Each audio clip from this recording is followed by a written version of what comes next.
Holy shit, hi! Hello! Welcome in! We are just getting started today. Welcome in. You were playing Borderlands 2? Fuck yeah! Fuck yeah! Welcome, Synth! Thank you so much for the raid. Holy shit. Hey, everybody. What part, I have to ask, what part of Borderlands are you in so far, and who are you playing? And there is an incorrect answer. I'm kidding, there's no incorrect. I just want to know who you're playing.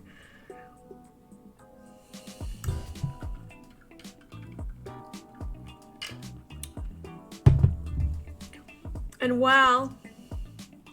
Yeah, Krieg! I love Krieg. Krieg is great, and there is a DLC in 3 that's all about Krieg. I highly recommend looking into his story at some point. He's super fun. I love Krieg. Krieg is fabulous. For those of you who are joining from Synth's stream and don't know who I am, my name is Miyamaze. You can call me Maya. I am a variety streamer who likes to play a lot of really fun, quirky indie games. Today we're playing what's referred to as an FMV, or full motion video. Yes, that's what that's referred to as. It's a game that utilizes live action footage into the gameplay. So we're playing a game called Not for Broadcast that is, I've played before on stream. I am now going on, like, getting all the endings runs, so I'll be kind of... I'm gonna be using walkthroughs to go through it. Where the fuck is my phone? Oh, it's in my back pocket. Haha.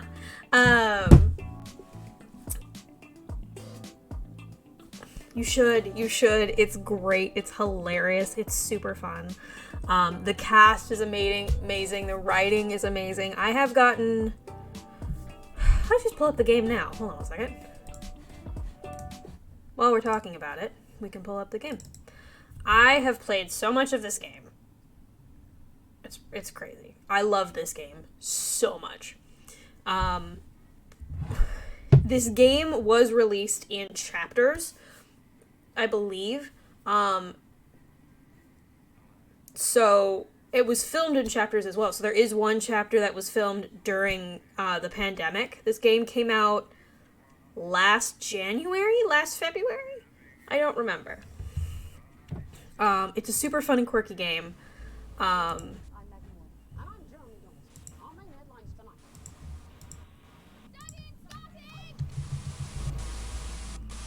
Oh, it's so good to be back. So, understandably, Synth, if you want to step out for spoiler reasons or anything like that, I completely understand. Same goes to the rest of chat. Not a ton of it is spoilery.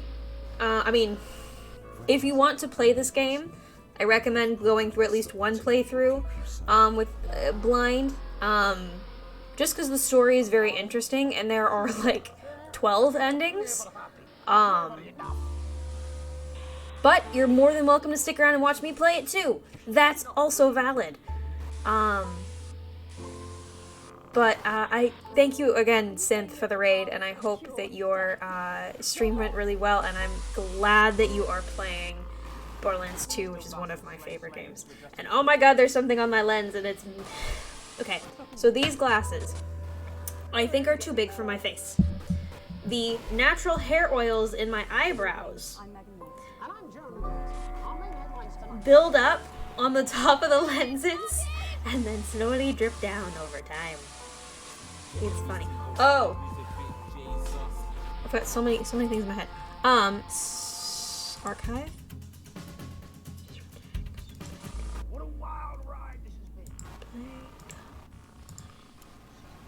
What am I looking for? I'm looking for endings. Hold on a second. I need to pull up chat on my phone.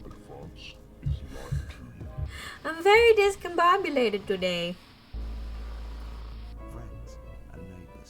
Oh, I'm super proud of myself. If you missed it, I released my very first fully edited down VOD on YouTube today.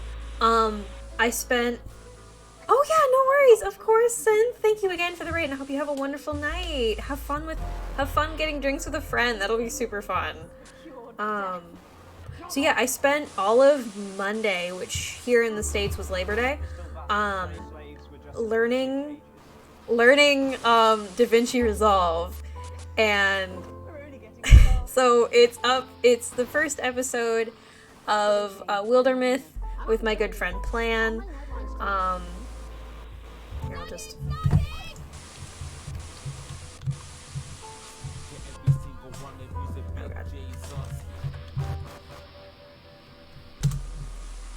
There's my YouTube channel. It's up currently now, so if you don't want to watch the stream or if you want to watch it later, go check that out. I would really, really appreciate it. My apologies for the audio; it's a bit wonky. I tried my best to fix it, but I'm very happy and proud of. I'm gonna turn down the music. I'm very happy and proud of how the amount of work I put into it. The original VOD was about a little more than 2.5 hours, and I got the video down to 1 hour and 15. So games changed. Thank you. I was gonna do that in a second. Thank you, Synth. I appreciate it. Yeah. So yeah. So this is so. It was a lot of pressure the past couple of days of being like, is it ready? I literally had nothing left to do on it, and I'm like, do I release it? Do I keep working on it? But it's done. But maybe it's not done. Maybe I missed something. Maybe I should add something. And I'm like, you know what? No, it's good as it is. I'm gonna release it, and we're gonna go with it. I'm just gonna pop here for a second while I'm talking about this. So I am very happy, and I hope you guys enjoy it. And I will be making the rest of the Wildermyth series, along with a few other series eventually, into edited VODs. So stay tuned for that. Look forward to it. Go check it out. Great. Well, probably should have started my stream with that, but I'm on a high note, and a lot of you are new, so, I don't, there was a raid. Don't know if there was anyone new in the raid, but I know that brain not working properly. I'm sorry. Okay, deep breath. Also, hold on, I'm going to mute this. Good evening. I'm Megan Moore. And I'm Jeremy Dawes. Our main headlines tonight. We're gonna mute that. Hi. Also, we're gonna mute that on my end.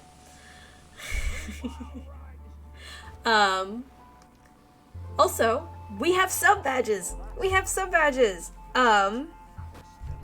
I can show you? I can. There is a way I can show you. Hold on. I'm just gonna quit the game. I'm gonna quit the game for now. It's fine. Don't worry about it.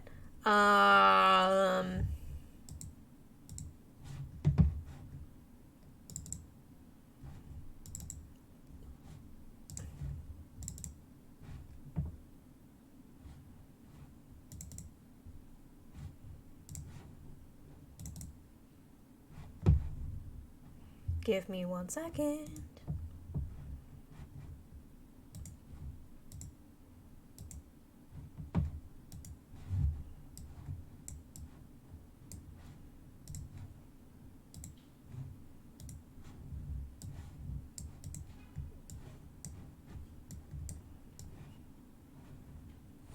Apparently it's not letting me show it, so.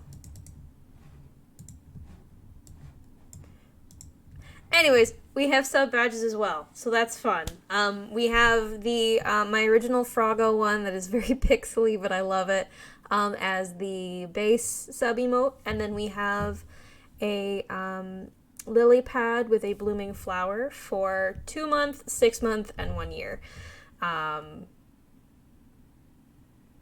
So yeah, fun special stuff with Maya. So I've actually had that for a while. Hey, thank you, Synth. I appreciate it. Thank you for the sub. Oh yeah, they're already loaded. I loaded them last night. I had them. We've had them in the works for a little. Or I've had them in the works for a little bit. Plan had them pulled together for me, but I was finally able to get the correct sizing so it could go on to Twitch last night. So they should be all available, and you can see in my. Holy cow, have I really been for 17 months? Damn. Time flies, man. Time flies. Okay, anyways. Not for broadcast. We're gonna play the game. Before Maya's brain breaks, we're gonna play the game.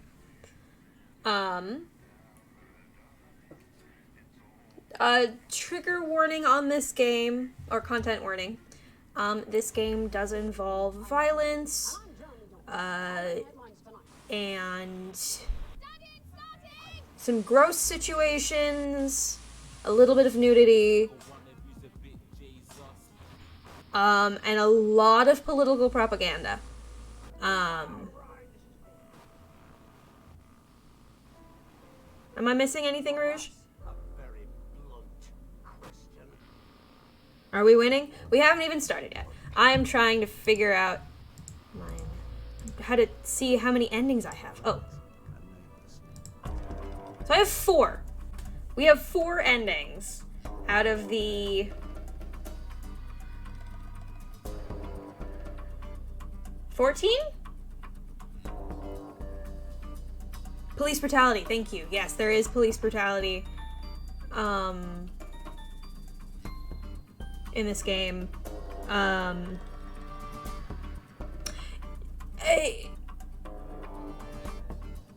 Yeah, no, there is police brutality.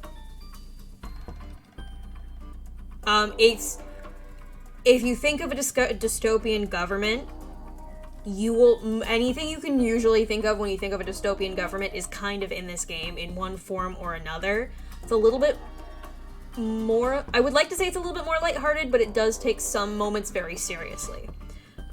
So, fair warning to anyone watching this, if that content is triggering for you, or if you are not comfortable with that content, I completely understand if you want to skip this stream. Feel free to bounce out. I have no hard feelings whatsoever. Your mental health and your safety is more important than you sticking around. Please put your mental health first. I really do appreciate y'all.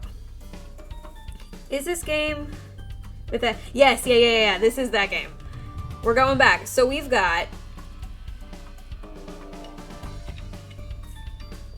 10 endings that we still haven't gotten.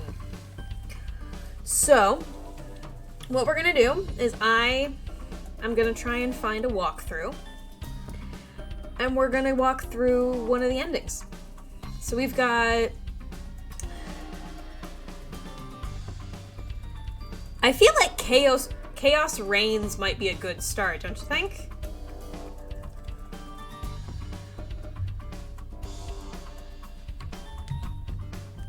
I'm just gonna pull that up while I'm putting up.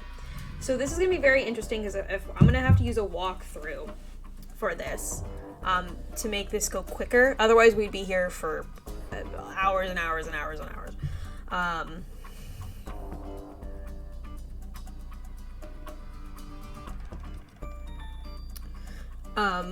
But I also use my phone for my chat. So this is going to be interesting on how I do this. If I miss something in chat, please forgive me. It's because I'm bouncing back and forth between the game, the walkthrough, and chat. I will try...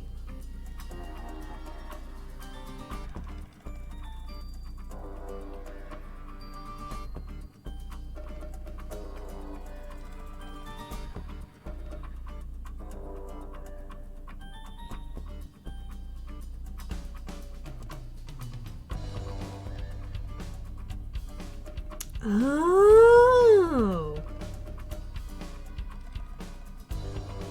Oh, this is interesting.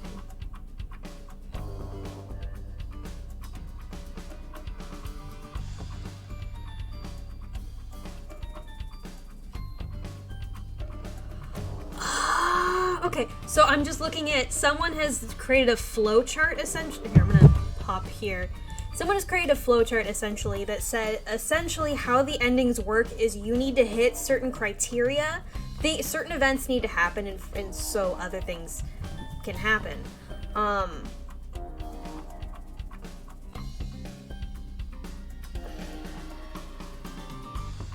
I technically could have gotten a 5th ending had the... Actually, no, because I don't think I...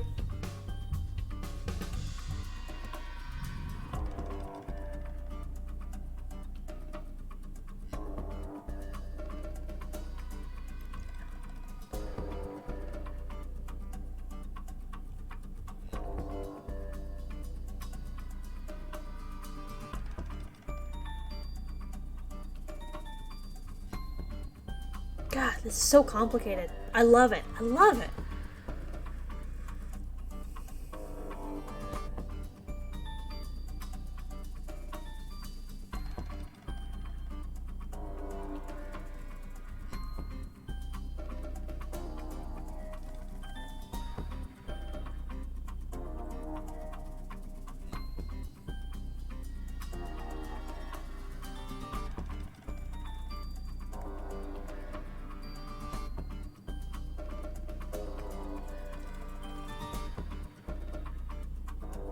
Okay, so...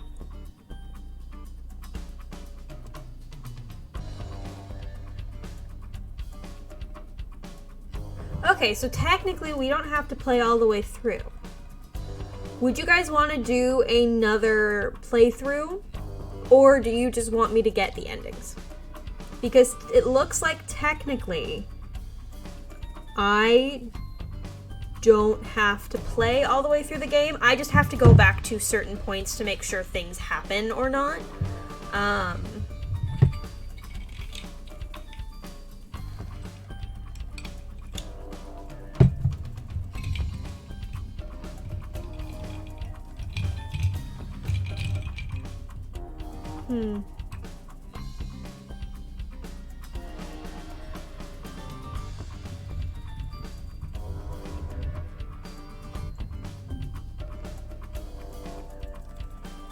Okay, we're just gonna start a new run through. We're just gonna start a new run through.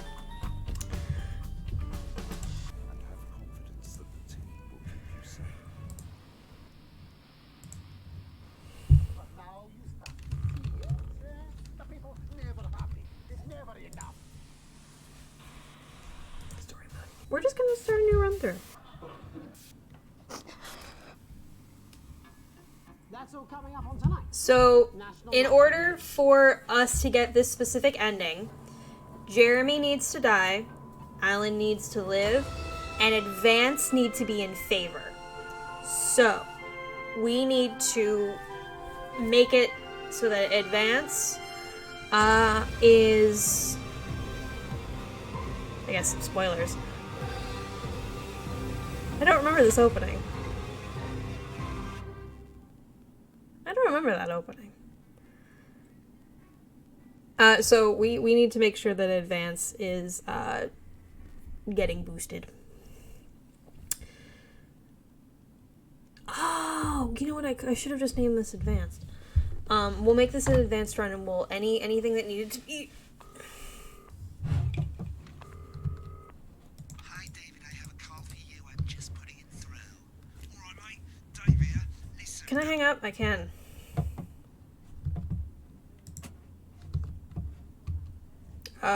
Let's do...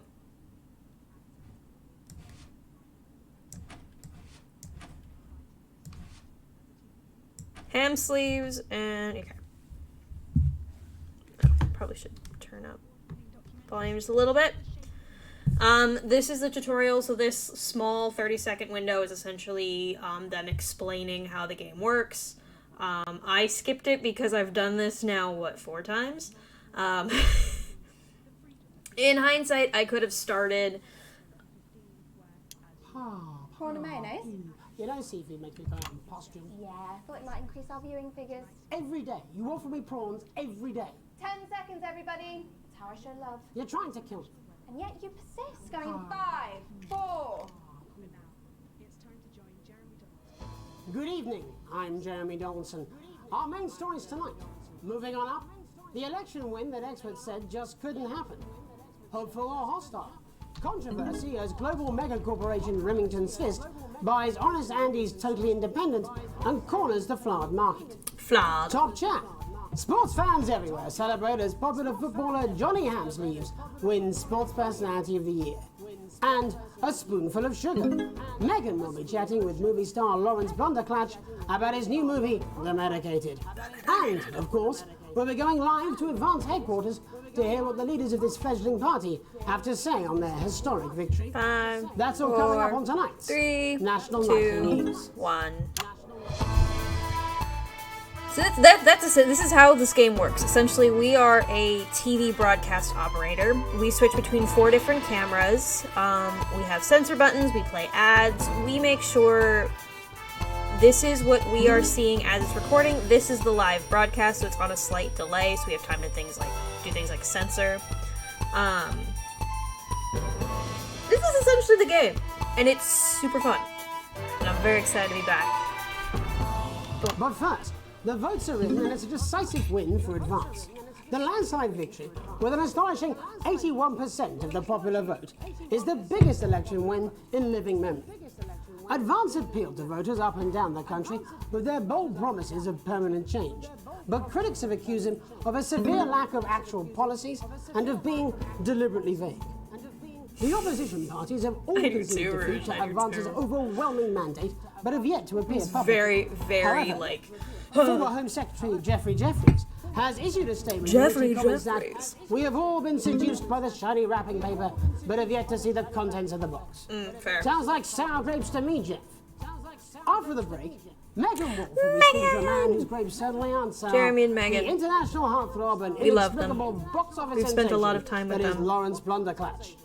And later in the program, we'll be going live to Advance HQ to hear the co-leader's acceptance speech. Oh, I forgot to put That's all coming up. I'm live on Discord again. Oops. 1 minute back, everybody. Jeremy, I need you to fill after the ads. What? Why? Wanker Snatch is running late. I thought I'd ask him about the election. Personally, Wanker I find it snatch, confusing I just with got big that. words. That's the same policy we use with you. I thought that was our little secret. It's all right, he doesn't remember anything I tell him. I'm deeply uncomfortable with your burgeoning friendship. Love you too. Picturesque St. Bromley this summer and experience a holiday that's simply unlike any other. So yeah. Oh. Your kids will love exploring your production line in relative settings. Grab your tetanus shots and come down today. Have gummy frogs. Free to grab no handle. Or why not indulge These aren't my cards. Please tell me these aren't my cards. No, they're the right ones, Do apparently. not do that right in the mic. I'm so sorry. Nothing, Jenny. They must see that. Oh no, I think they think he won't have anything to say. Oh, for God's sake, come on. It's a huge day. It's not an... Absolute bogus. I don't care, Rob. I'm not doing it. I agreed to do one BC interview a day. I made that completely clear when we started. Check my contract. Hi, I'm Megan. Oh, piss off. You're on thin bloody ice, Rob. 85 minutes from the coast. Whole wheat, man. Whole wheat. Isn't it time for We're coming back. Do you like now, whole okay? wheat or do you not Quiet like in the whole studio. wheat? I can't tell based off of that. Thank you so much. on the tape? 10 seconds, everybody. You ready? Going in 5, 5, 4, 3. 3. Welcome back to the National Nightly News. Later we'll be hearing from shock election winners Advance. But first our very own culture reporter, Megan Wolf, is here with a star of both stage and screen. Megan?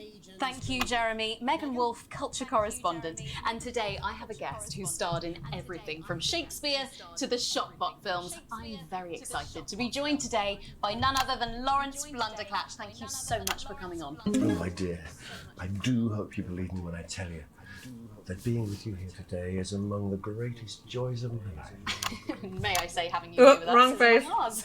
Bless you. So you've just finished filming your latest movie, which is called The Medicated. The medicated, yes. Wow, what was that like? Well, as I said to Peter at the Rat, that's Peter Jensen, the director. Do you know him? He's a wonderful chap. He really is. She wasn't even able to Worked with finish him the on several sentence. movies, all terribly successful. Answer the question. I said to Peter, what a wild ride this has been. And you know what, Megan? I really meant that. Wow, that is fantastic. And am I right in saying that the character you play in this movie is quite an academic one? Absolutely right. A scientist. Was that a challenge at all? What exactly are you implying? But seriously, yes, you're right. It was a complete departure from my last starring role when I played Sergeant Brock Rockman in Bullet Man. You'll remember Bullet that was Man. a true story of one soldier's fight for a love that surpasses all others. A love, of course, for freedom. I think it's grossed over $1 billion, but honestly, who's counting?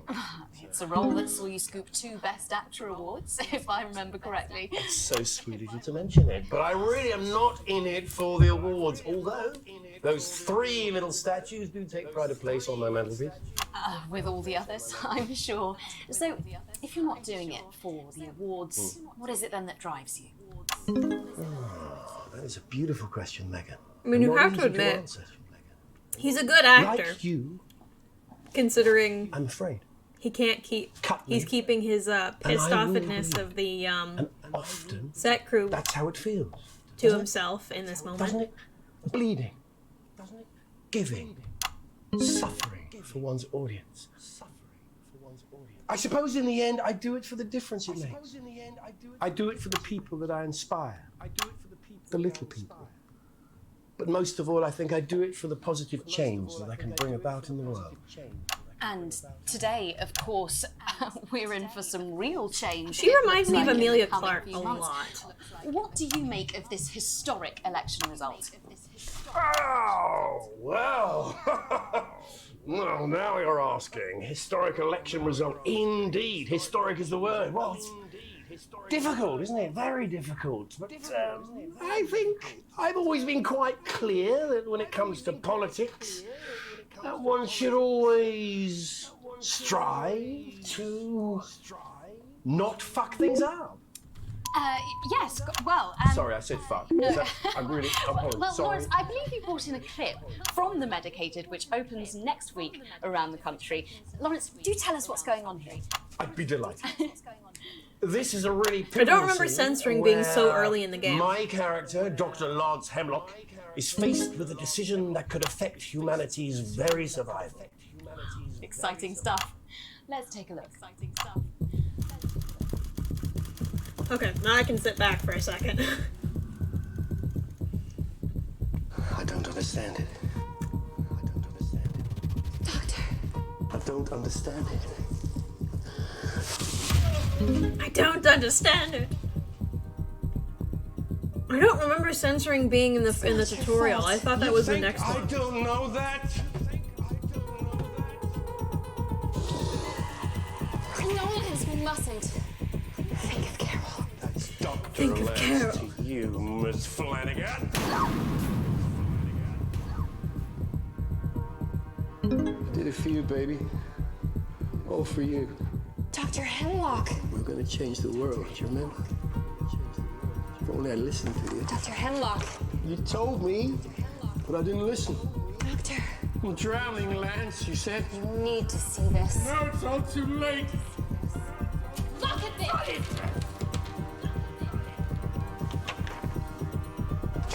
The virus. The sterility. This formula. This is the key. We could stop it all. Yes, we could stop it all. We have to ask ourselves. If we should.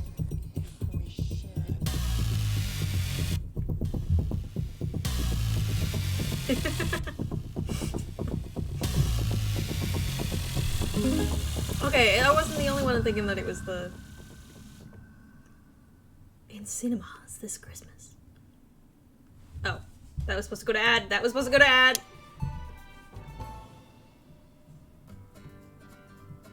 My weekly salad. The classic age of salad with this exquisite limited edition collection. My Salad Weekly. Or My Salad Weekly. Sorry. Weekly. Authentic, ethically sourced ingredient to add to your salad. Build your collection week by week. So, I'm playing this game in story mode, That really gets the lunchroom which doesn't really put that much emphasis on the actual gameplay, to leafy greens and because I lovely like grains. This paying attention to the really story better than I like collection. Every issue stressing also over comes with a companion buttons. magazine that explores the history But this game does have, if you're interested in playing this game does have harder modes. To the man that changed the very way That we was see not a salad, cucumber. Julius Caesar himself. Start your personal salad collection now, and we'll send you your first 3 issues. Loose leaf, Remain, and Iceberg. Plus this exclusive lettuce fridge magnet, all for just $7.97. That's a very exclusive fridge magnet. Order now, and you'll receive this crouton display case. A crouton display That's case. right, absolutely free. Apparently he's drinking since lunchtime. Christ, that liability at the best of times. I know. God help whoever has to bleep this. 10 seconds, Yay, everybody. I mean, a me! lawyer and a TV personality running the country. Seriously? We've had worse. 5, 4, 3. Welcome back. And I'm told we can now go live to Advance Headquarters, where the 2 leaders, Peter Clement and Julia Salisbury, are about to make their acceptance address.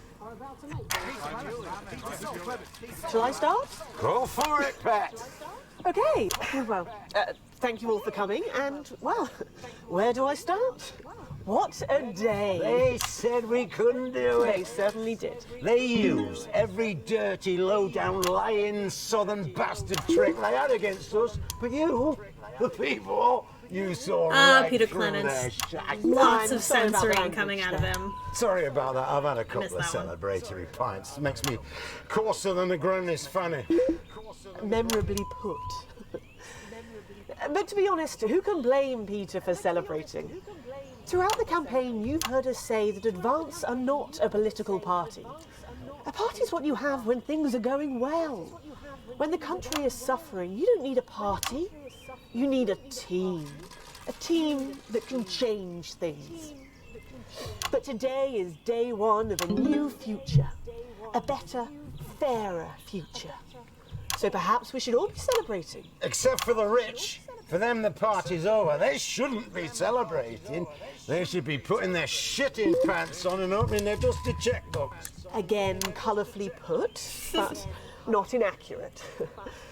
Before we came out here to address the nation, we used our executive powers to pass the Assets and Wealth Act. They did a Working good with the tax job office, we finding have a dress produced that matched their definitive list logo of color. every person in the country with wealth into the millions. You know the sort of, probably you rather you don't. Because the likes of you and me are not welcome in their gated communities. Tomorrow, we will be introducing a sweeping reform of the tax system in this country. No more hiding wealth offshore, Yeah. no more trust funds Yeah. or creative accounting. A simpler, fairer, unavoidable set of tax laws. So, all you bastard public school snobs have got nowhere to hide. And earlier today, we revoked your passports. You want them back? You want to leave like you threatened before the election? That's fine. But first, you're going to pay up. You're going to pay back. Advance are going to turn this country from a nation of warring individuals into a team. To properly fund health and education. To raise the living standards of us all. The pundits said we'd have to raise billions. But you'll see when we've reclaimed what's ours, that's absolute ferret shite. So to you posh twats. The people who pay you a pittance to serve them drinks in their private clubs. The people whose children you raise. So they've got time to get even fucking richer. Advance have this to say to you. It ends today. We are coming for your sports cars and your mansions. We and are your coming villas. for your It sports ends cars. We are today. coming for your wives. We will put the wealth of this country back where it should have always been. In the hands of the people who created it. It ends today. Yes. It ends today. And tomorrow, we'll start making it fair again. Just like we promised we would. And until then, ladies and gents, I suggest we all get pissed. I can't argue with that. Thank you for your time. Well, an interesting acceptance speech there from the leaders of Advance. And our apologies for the fruity language. Hopefully we got that bleeped out for you in time. If not, someone's going to be in trouble. I'm not in trouble. Shush. So, as the country braces itself for new government, that's all I'm from good us at this my evening job, the thank you National very Monkey much. News. We'll be back tomorrow with full coverage of the first day under Advance. I'm Jeremy Dawson.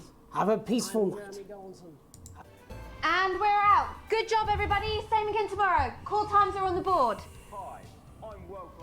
So, same old It's Johnny boring politics, Hamsleys then? and two women in Weird very high fever cut dream. Am I dying now or something? You should be so lucky. I'll see you tomorrow night. Not coming for a drink? No, got a date. Lucky you. Try not to get murdered.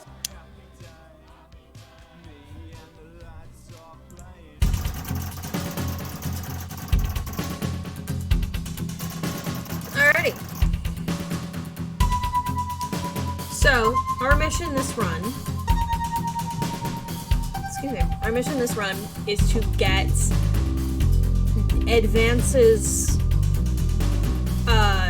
public opinion up.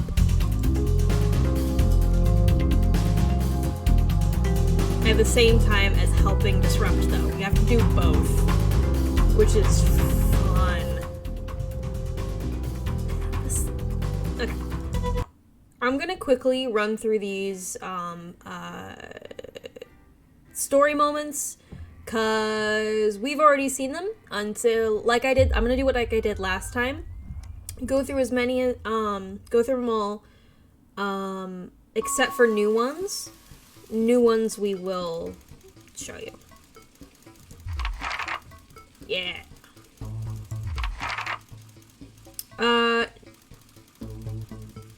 Be productive and get to work immediately. File. Report to supervisor.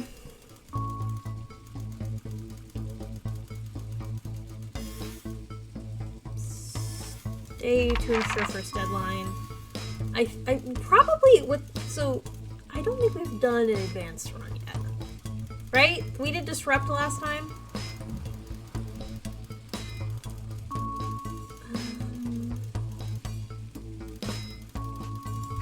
Contest.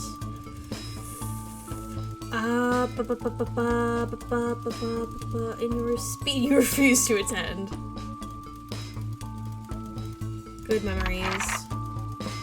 Third time. Encourage children in their hobbies. Our ideal getaway would be Tropical Island with my partner. Safe. Thank you for your cooperation, Simon. Boom. Okay, maybe I can save both kids this time. Right? I can save both kids this time. It's late. So this is... Okay.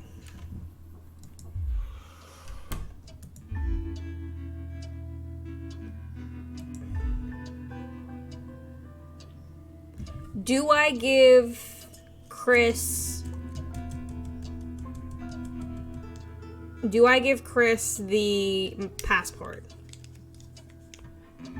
Giving Chris the passport...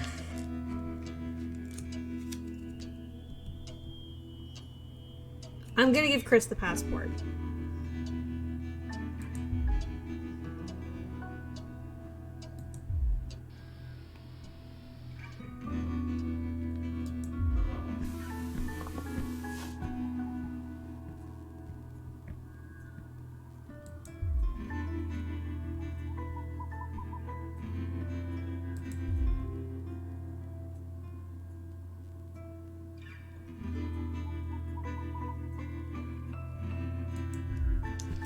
Wow, there was like 6 different things of like, yes, I won't.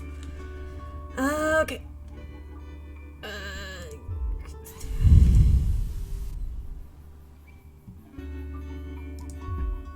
So we've done that one before. I promise if it's anything new, I will read it out loud. I'm just trying to get through this quickly-ish. Each video segment is half an hour long, so there's no way we're going to be able to finish this run today. But it'll still be fun. Unless you guys want me to read out everything. I can read out every... Nope, okay.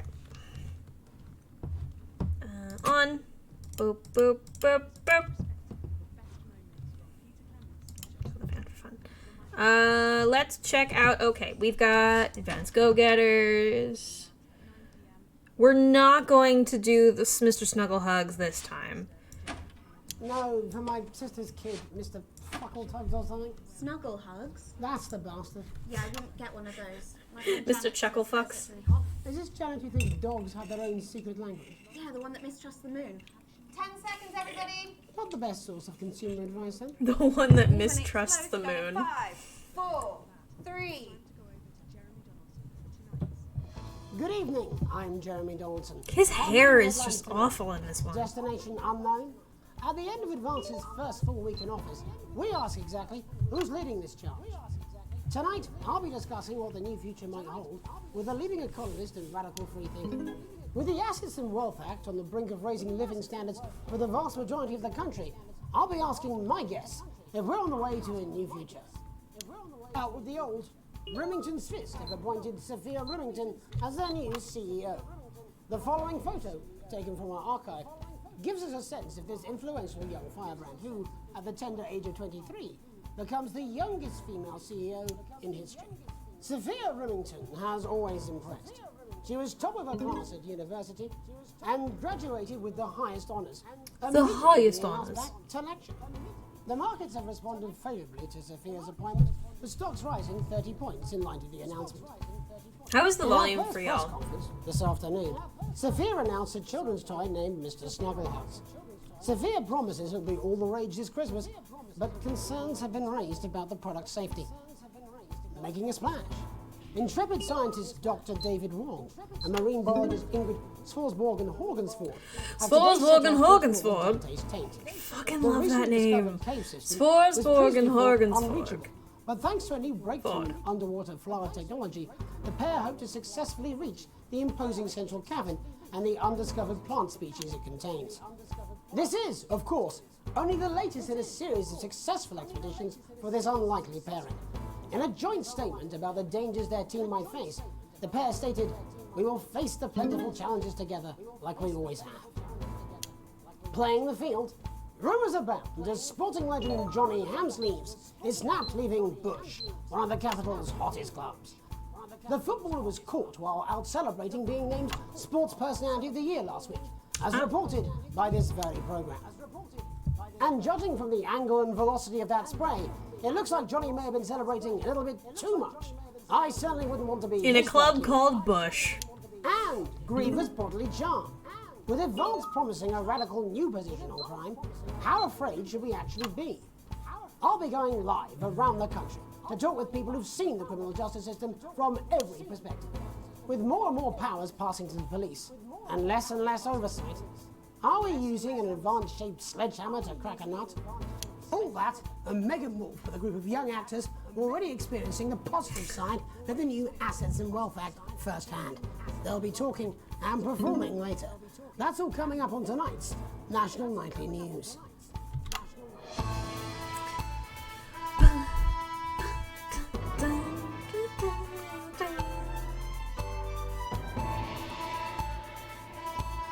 Oh, it's Alan James. Literally the two crucial guys in this entire fucking game. It's hilarious how crucial these two are.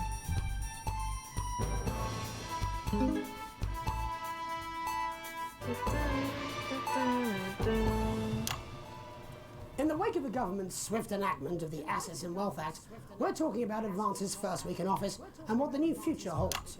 Joining me are Katie Brightman, a leading economist, and Alan James, author of Alan James is Right, The Free Man's Guide to Waking Up. Alan, the government certainly haven't dragged their heels on delivering some of the legislation they promised. But what does the Wealth Act mean for us? Nothing, Jeremy. We're still vassal slaves, we're just in prettier cages. A confident dismissal there. Katie Brightman, do you agree? I'm afraid I don't, no. I think that Advance have realised that the current economic system of unlimited, unending growth is untenable, so they're changing things up. There I agree with you. They're moving to the next steps in the grand plan. In the grand plan. Grand plan, Alan? It's all in my book. Alan James is right, Jeremy.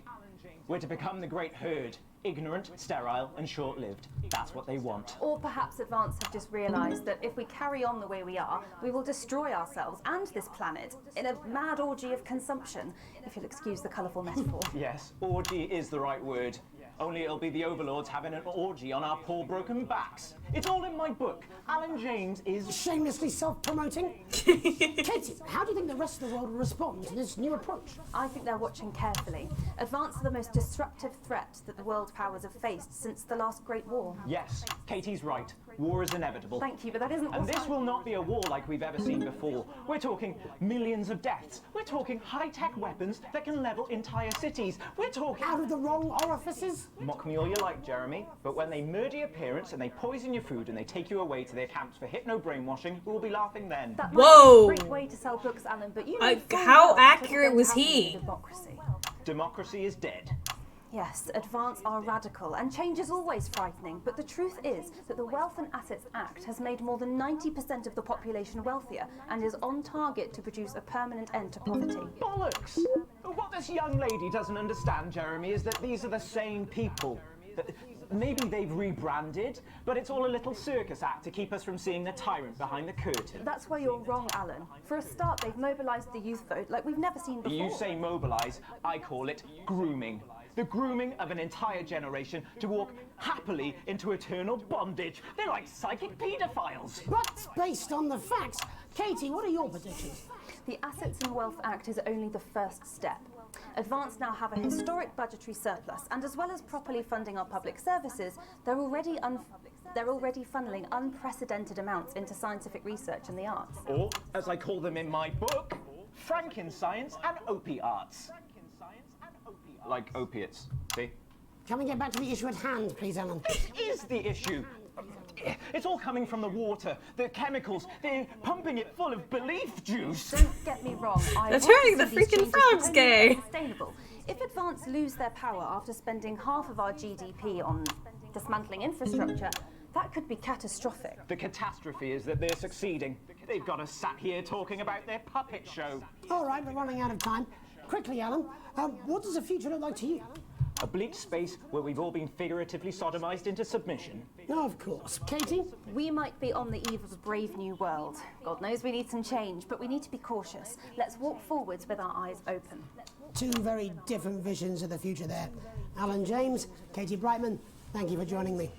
I'm so cold. I'll be investigating law and order before Megan meets some beneficiaries of the Assets and Wealth Act. That's all coming up tonight on the National Nightly News. 1 minute back. You know, I think they might do some good. I hope so too, Jeremy. How much are you being paid by them, then? Shut the fuck up, Alan. I've never heard so much shit in my life. Well, we'll see who's full of shit, won't we? Alan, I can explain it to you, but unfortunately, I can't understand it for you.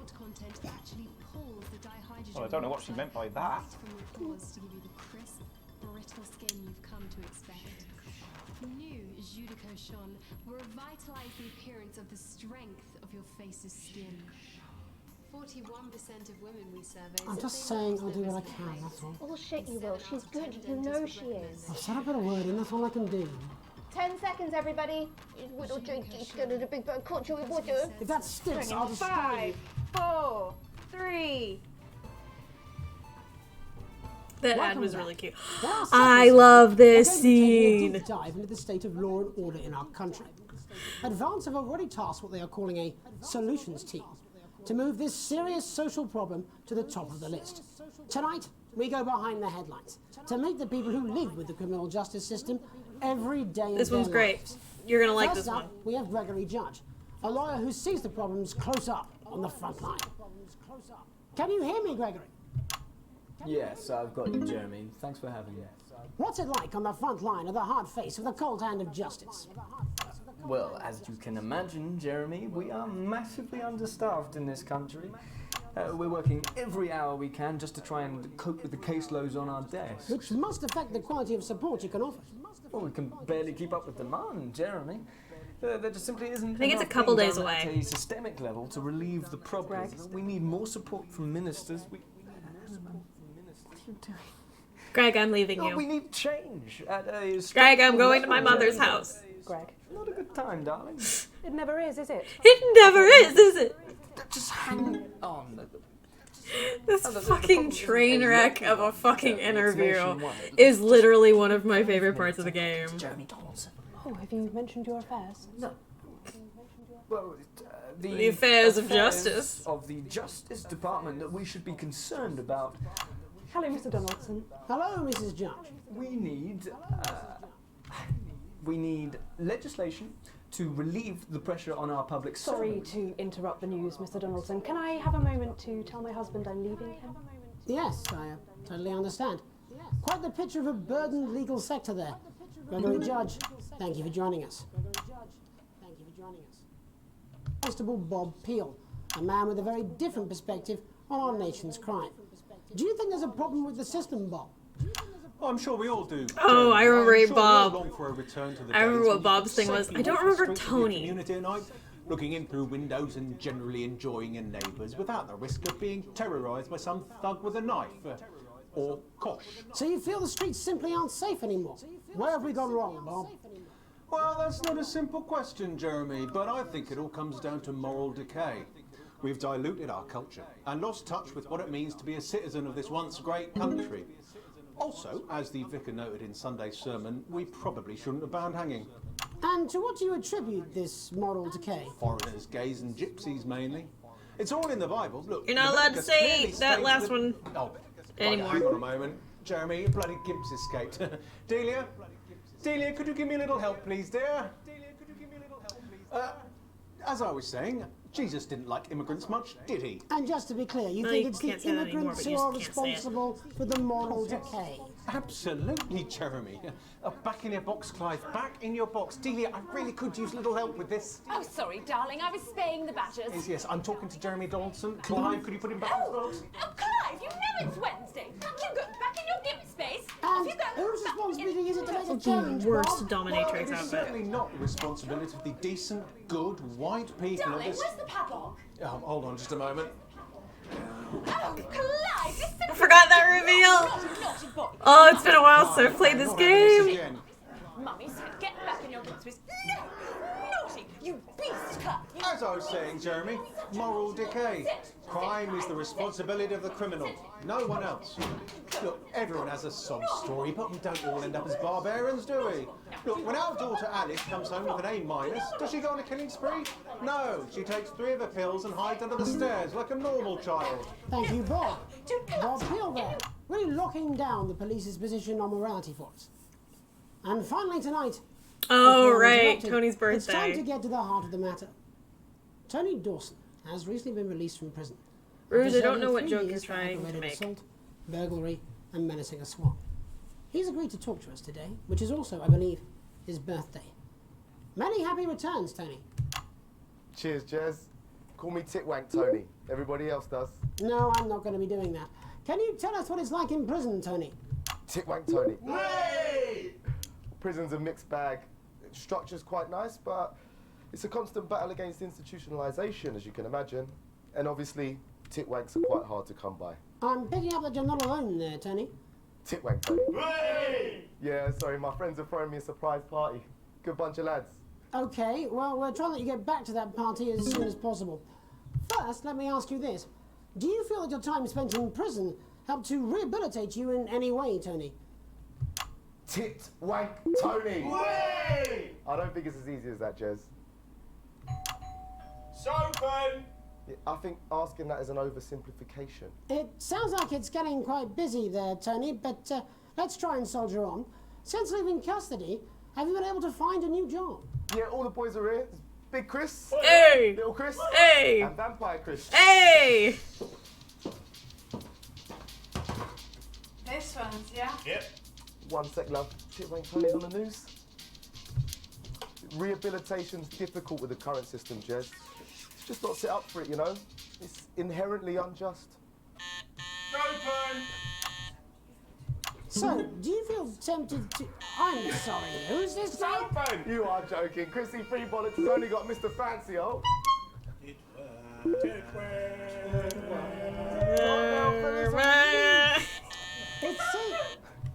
It seems like we've caught you at a bad time. The little boy? Oh, I can't really hear you, mate. It's getting a bit busy here. Jesus! Yes, we seem to be losing the signal here, Tony. Fucking way, let's believe that! Well, we're just trying to get that signal back. I think we... Yes, Tony? Tony, I mean, we're literally away for 2 seconds. How does this happen, Tony? Can you hear me? Well, we seem to have lost our train of thought, though. Hopefully you, the viewer at Just home, the biggest have managed to get a messes full of understanding of the interviews. serious Such a and good complex segment. issues around law and order. After the break, Megan will be live with some plucky young thespians. Oh, I do not Don't go look away. forward to this fucking We'll be back. Oh, I After hit it these too messages. early. 1 minute back, everybody. I hit it too early.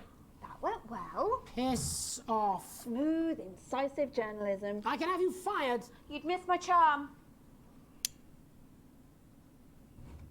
A true community can provide, while keeping us informed of all the ups and downs to help make things even better. With a vast range of activities available, building the nation's future has never been so rewarding.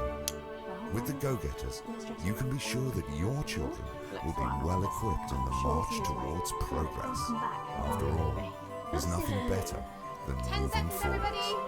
The advanced We're not Go-Getters. open on Megan. Forward. Camera 2. Going in 5, 4, 3.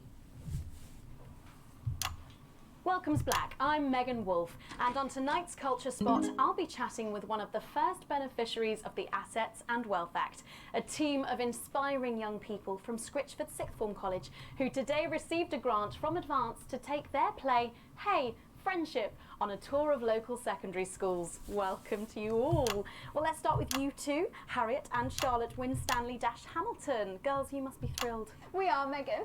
We're overwhelmed, to be honest. And I believe you two are sisters, is that right? Yes, Charlotte's my oldest. I'm the older, more popular one. Only joking. Harriet and Trey were really the ones who came up with the whole idea. So, Harry and I were shooting the breeze in the cafeteria, and I said, hey, let's actually do something. So I went to look for a drama teacher. But she'd been laid off due to budget cuts.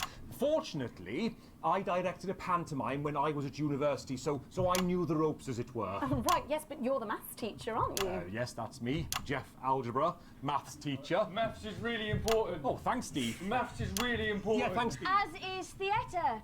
It's one of the oldest. Maths is really important. I just think that when we travel around all these problem schools and the poor kids see us, they say, hey, I really want to be like those attractive kids. And that's a very beautiful and powerful thing. We touch our audiences, and they touch us right back. I suppose with a surname like Algebra, there was really only one choice of career for me. My wife, Angela, and I, we often laugh about it. Angela Algebra. Yes. We just want to bring a bit of song and joy into people's lives. And teach people about the difficult issues. The issues in the play are what really matter. And I think you're going to be showing us an extract from this play, aren't you? That's right. To put into context, I play a young first year who's having some troubles at school. Her character doesn't actually have a name, yeah, because in a way she's like all of us. It's like a metaphor. Maybe she's you at home, or like, maybe she's you, Megan. Maths is really important. Yeah, thanks, Steve. Put it in, coach. Yes, thanks, Steve. Right, well, I'm going to have Maths a is chat with really your teacher important. while you run off and get ready. I can't wait to see it. That's it, that way. So, Jeff, when did you first hear about the grant? 2 days ago. A letter from Advance arrived at the school. Now, the headmaster thought it was all a prank, but his secretary retrieved it from his bin and brought it to me. Wow, how did you react? I also threw it in the bin. But then Harriet and Trey rescued it, and they rang the number at the bottom of the page, and next thing you know, we're on tour. Wow. Well, I think we can all guess which way you'll be voting from now on. Alright, everybody, get ready for Hey Friendship. This amazing piece of amazing theatrical art. I'm a mathematician, of course, and she's a paraplegic mainly, but we did used to watch that Peter Clements DIY show back in the day, and so we thought, why not? Let's have a go at this old democracy thing. Okay. And here we bally well are. Good stuff. Fucking brilliant! So, let's have a look at a short section of Hey Friendship.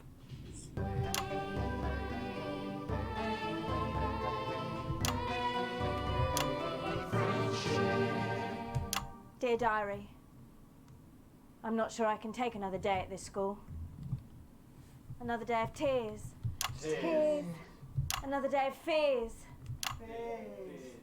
But still I walk the corridors alone. Alone. Dreading what might be around every corner. What's around the corner? What's around the corner? What's around the corner? Oh, hi Gary. Oh heavens no! It's Gary the Fist! Gary The Fist. Going somewhere, little first year? Great. I've been looking for some poor victim to bully all morning. But will this make me feel better about my violent father? Violent father. Excuse me, I'm late for maths. It's my favourite subject. And so important. And so important. Maths is for losers. What? Maths is for losers. My arm's stuck, coach. Keep going, for fuck's sake. Right, maths is for losers. Now, give me your lunch money. Double lunch for me today, but why am I only truly happy when I'm eating? Not today, Gary the Fist. What do you mean not today? Who are you? Oh, my arm's free, coach. Brilliant, keep going. Right, who are you to stand up to me? I'm Gary the Fist. And you're just a sad little girl with 2 gay dads who's all alone. That's where you're wrong, Gary the Fist. These are my 2 new friends. Vanessa is captain of the netball team. Yeah. And Blake owns a motorbike. Yeah. Blake owns a motorbike. I Yeah. can't fight all 3 of you. And I don't have any friends of my own. Music time.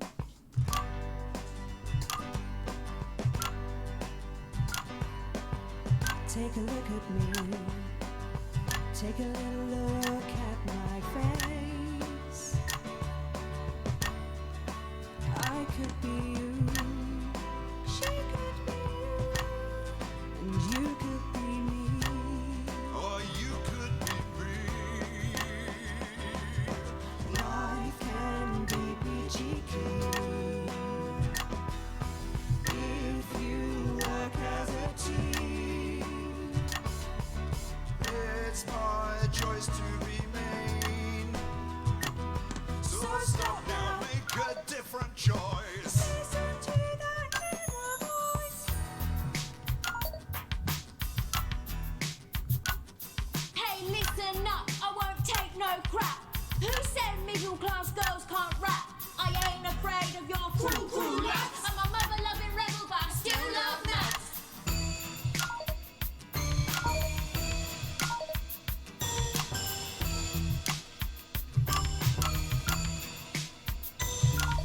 Hey, kids, I'm Gary the Fist. People think that folks like me probably shouldn't exist. But that's just prejudice, and I'd do better if you knew the way that I became Gary the Fist.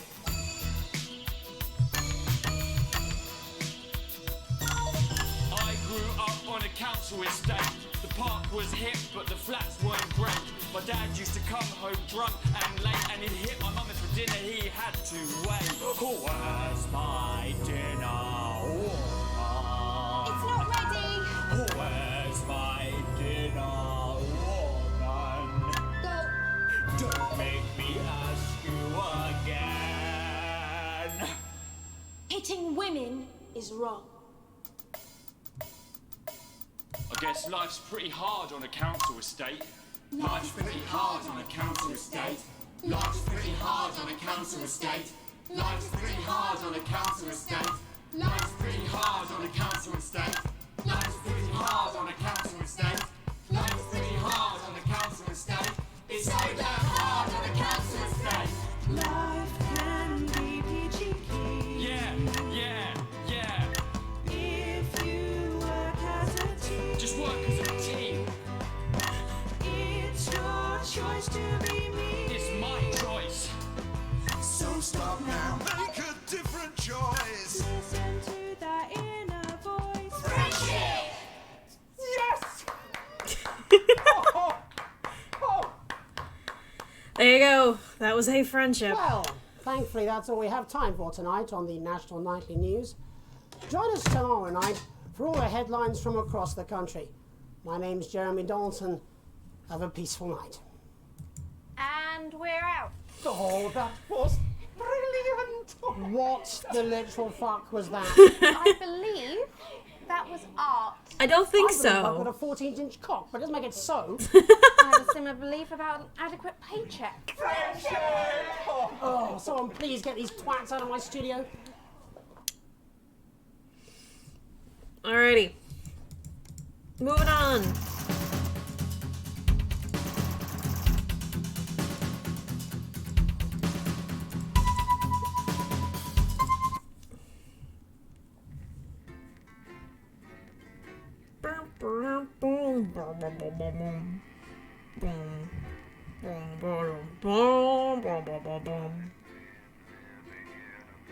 I don't think I've ever seen this scene. Have I seen this scene? Maybe? Broke ass poor. Yeah, like me in real life.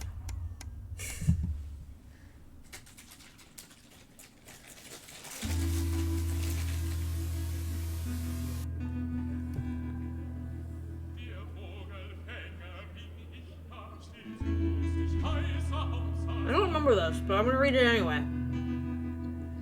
You get to the theater slightly early, and Sam is already there waiting, dressed in the nines. You smile widely as you join hands and take seats in the private box. You certainly could get used to this. The tickets arrived on your doormat Monday with a typed thank you from Chris. Oh, I have done this. You'll get your passport back soon enough, apparently. The show isn't to your taste, a pretentious opera in a language you know for a fact that Chris doesn't speak either. But the complimentaries sure go down smooth. When the show finally ends, how many bows do these people need? You stand in line to get your coat, and Sam, as you increases with a hilarious expression of the conductor, flailing arms wildly. People in front of you are talking about the relocation of people who couldn't pay their new tax bills. It sounds awful. Sam smiles gratefully at you as both of you think of Chris safe and sound. When you get home, you're still laughing as Sam heads upstairs to shower before bed. You notice your 14-year-old son isn't home. There's a note on the kitchen table in his almost illegible scrawl. He says he's at a friend's house.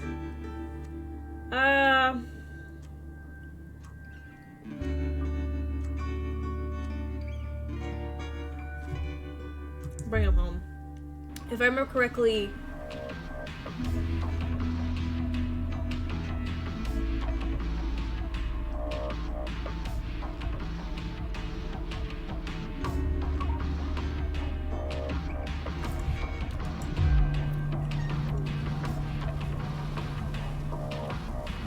I should have read that last part out. We got into a fight in front of his friends.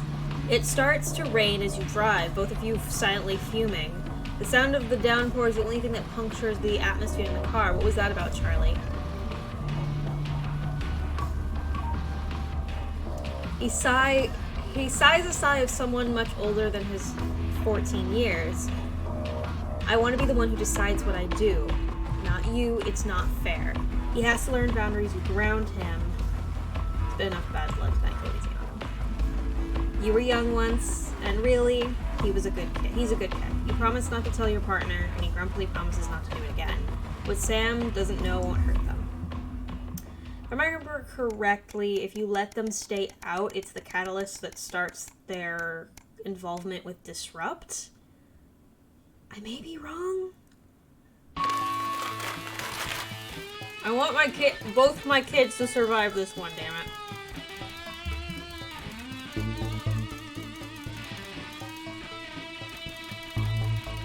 Oh. You're leafing through a pile of accumulated posts. Each new bill pulls at your gut, like a lead weight, until a flash of blue makes you pause. Recognizing the Teal Advance logo on the envelope, you tear it open. Dear Winston residents, this is your second reminder regarding the Assets and Wealth Redemption Scheme. Please submit your passports to the nearest government office as soon as possible in order to register for the scheme. You cannot submit your share of the national rebate. You cannot receive your share of the national rebate without submitting these documents. There will be consequences, but that doesn't make it any easier. We work as a team. We are rewarded as a team. Forwards together, Julia Salisbury and Peter Clement. Chris is safe, and that's all that matters, you hope. You hope. I hope. I'm dreaming of a tight Christmas. You can't help but crack a smile as you look around the table, snow settling on the grass outside. The kids are pulling a cracker while your elderly mother tries to keep her eyes open. You always did have a soft spot for Christmas. You're sitting at the head of the table now, your dad's place. Across from you is Chris's empty seat, probably on a tropical beach somewhere, you think.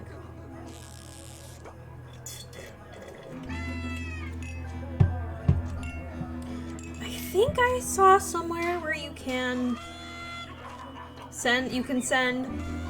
So essentially we're gonna get asked by our daughter if we can, if she can go. I'm gonna let her go, 'cause I think we can. Oh, I'm selling a kidney now. Yay.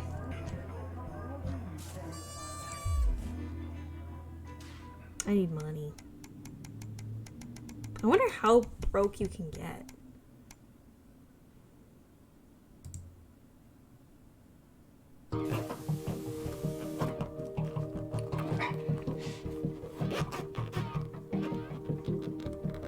Okay, so we're gonna get a call from the boss.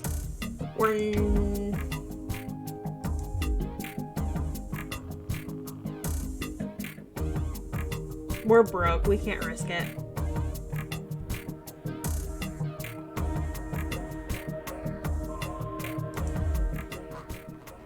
Yeah. Yeah, if I could sell a kidney, I probably would.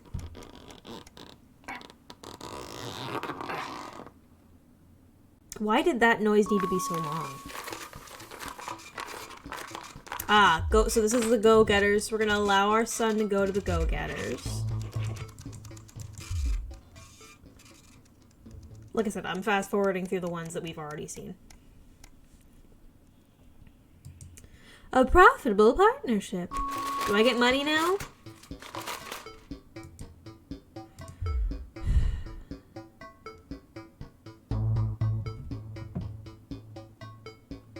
Dear Winston residents, this letter is to inform you that the advanced government has taken another step towards our fight for equality.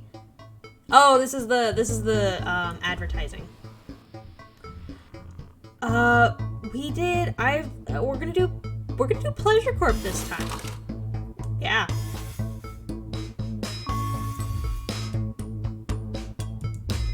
We're gonna do Pleasure Corp this time.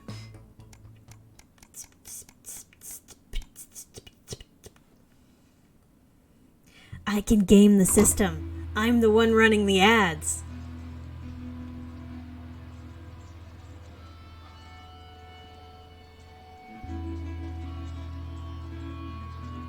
No. No! Already? You step out of your old car in silence. Sam slams the door, you wince, hoping the door won't come off its hinges. You won't say anything, now's not the time. As you approach the front desk, you feel physically sick. A police officer asks you to wait.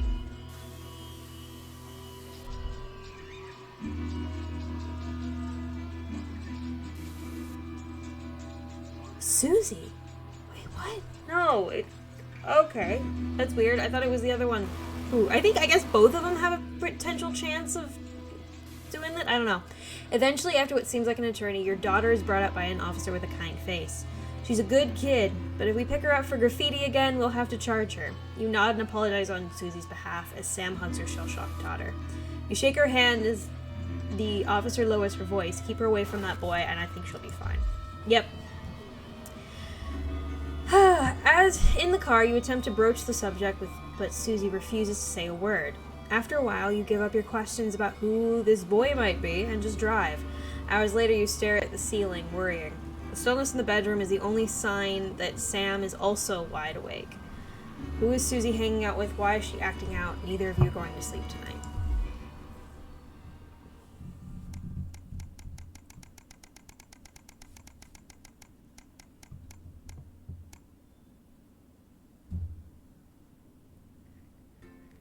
Are both my kids more likely to act out because I gave Chris my passport? Is that how this works?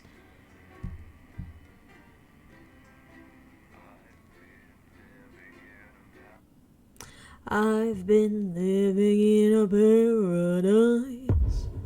Boom, boom, boom. Oh my god. Good evening, Alex. It's Boozman. Goodbye. Oh, I have to check power first? Okay, we're gonna do Joy of Screws. Check your prostate. Check your prostate! But, like, seriously? If it's your time to get a cancer screening, get a cancer screening. Get that shit early. Make sure to check. Why are all men such pricks? That one, eh? Apparently he has a complicated relationship with his fish. No. Sorry, are you saying he chose his imaginary friend in the sky over you? I don't know why I talked to you. It was a really awful date. 10 seconds, everybody. Like I said, all of you. Did your personality accidentally slip out? Pricks. Going in 5, 4, 3. Good evening. I'm Jeremy Donaldson. And I'm Megan Wolf. Our main stories tonight. Uncooperative. A mysterious symbol has appeared overnight on thousands of buildings throughout the capital. Tonight, in an exclusive live interview with Prime Ministers Julia Salisbury and Peter Clement, I'll be asking what this mysterious symbol might mean. After 3 months of record-breaking approval ratings, could this be the daring first move of a silent resistance movement? And what would that mean as we go into the future? We shall overcome.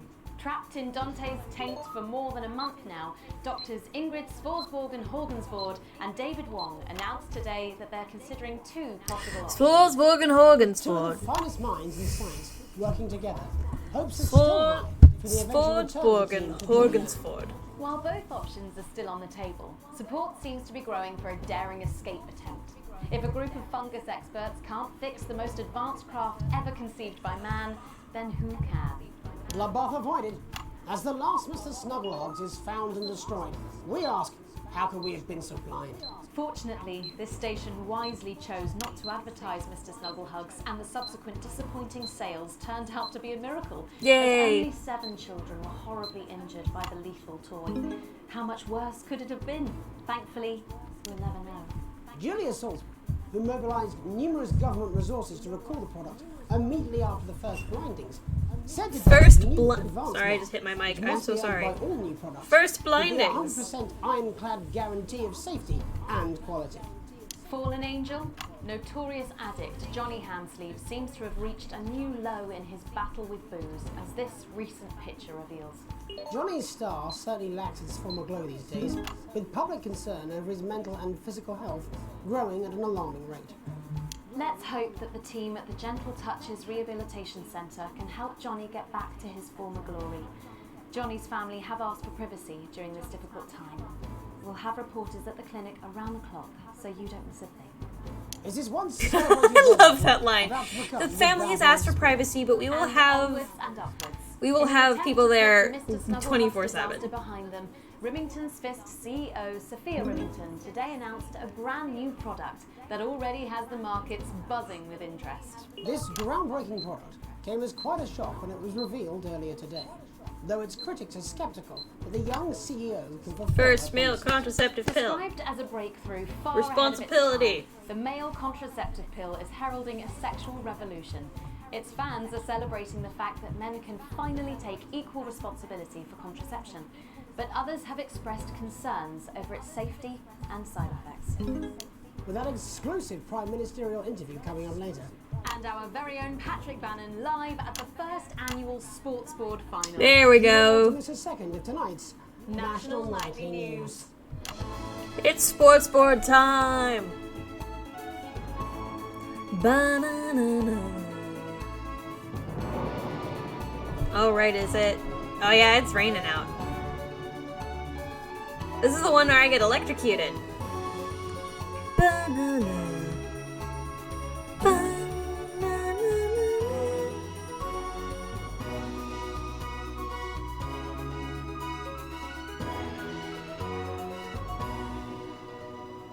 But first tonight, while Advance is certainly proving popular with the majority of the country, who've seen their wealth and standards of living increase considerably, for some, the transition has not been as pleasant. That's right. Aristocratic members of our society have had to make major adjustments to come to terms with the new regime. Robin Short is in suburbia investigating rumours that these previously privileged people may be planning some kind of protest. Robin? Thanks, Megan. If I remember correctly, if you play the ad, you get the fallout of the Snuggle Hugs situation here instead of this one. Tell me, how are you settling into your new lives? Well, quite frankly, Robin, we're not settling in at all. Our neighbours are whitewatters. Simply untenable. I hope you'll forgive my language, but it's as steaming as a Wednesday hatch basket with too much spatting. Steady now, Penelope. Sorry, Robin, my sister's under a lot of pressure. She had to dress herself this morning and she still hasn't quite recovered, Robin. My goodness, that must have been quite a shock. She really struggles with ribbons, Robin. Well, at least you've been rehoused in a nice big house. Big house? This grubby little gaddis spatch only has one staircase. And the breakfast room and the dining room in the same bloody place. Imagine that, having all one's grub in one room. What room, Robin? So what would you say to the people that feel that your family has had it far too easy for far too long, and that these redistributions are both fair and just? I hardly think we've had it easy for fussle's sake. Only one of our swimming pools was even heated. But realistically, what can you do? Well, you've asked the right bloody question, Robin. Thank you, Wentworth. I wasn't the youngest ever editor of the Swinstead Middle School Inquirer for no reason. I think our toilet butler was from Swinstead. Dear George. Oh, I wonder what happened to him. Daddy tried to shoot him in the buttocks and he ran off into the woods. Oh, good times. Oh, that's probably my last happy memory, Robin. Tragic, but what can you Your do? dad tried to kill a butler and you were happy about it? We wage war on our revolting rulers with righteous words and rebellious writings. Our best guess in our quest for redress is to divest our breast and an undressed bear just protest. Oh, what's that? What the fuck? Daddy, it's Daddy! Please don't do that. We can't show this on the news. Right, you buggers! Carry on! Yeah. Hey, get the dog! Tilly's our mummy. She's proper cracked off too. Well, at least you are showing some shame. Oh no. Oh. Somerset Bentley, glad to meet you. See, the protest has started already. Nice sharp work, boy. Thanks, Daddy. He gets that from me, you know. Oh, I love how the guy with a speech impediment even spells everything with W's. Oh, language, Penelope. We are nude, not rude. Sorry, Daddy. We want the world to realise we won't roll over and run away. We will revolt. We will rise again. Yes, we bloody well will. Stuff and pickpocket. Are you okay? Oh wow. Shut up and get your Well, Jeremy, Megan, as this embryonic protest movement takes one in the toxic, it's back here in the studio. I'm Robin Short, struggling surreptitiously in moderate hatchings. Thanks, Robin. Well, that's certainly a story we want to be keeping an eye on, eh, Megan? Speak for yourself there, Jeremy, but I've seen enough shaft work to last me a lifetime. I'm sure you have. But can a naked protest movement ever really catch on? It doesn't seem like the way we do things in this country. But as I'm sure you're aware, Jeremy, this country is becoming a very different place. Yes, but seriously, Who's going to run around naked in our weather? Hopefully not you, Jeremy. Yes, well, there wouldn't be enough canvas for the slogans. When we come back, our very own Patrick Bannon will be live from the Sports Board Finals. Stick around, you won't want to miss it. We'll be back after these messages. Okay, Rouge, I just saw your tweet, and I see your peanut butter M&Ms, and I raise you pretzel M&Ms. She's funny. Yes, I know. I think it's very endearing. She wants your job. She's welcome to it. Why is it raining on my desk?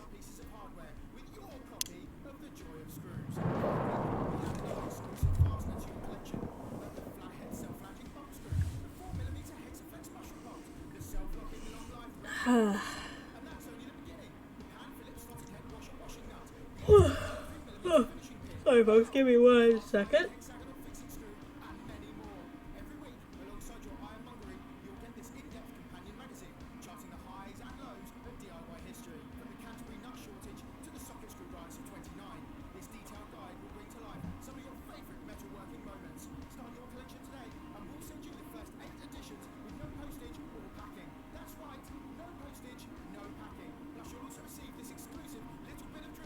That's what it says.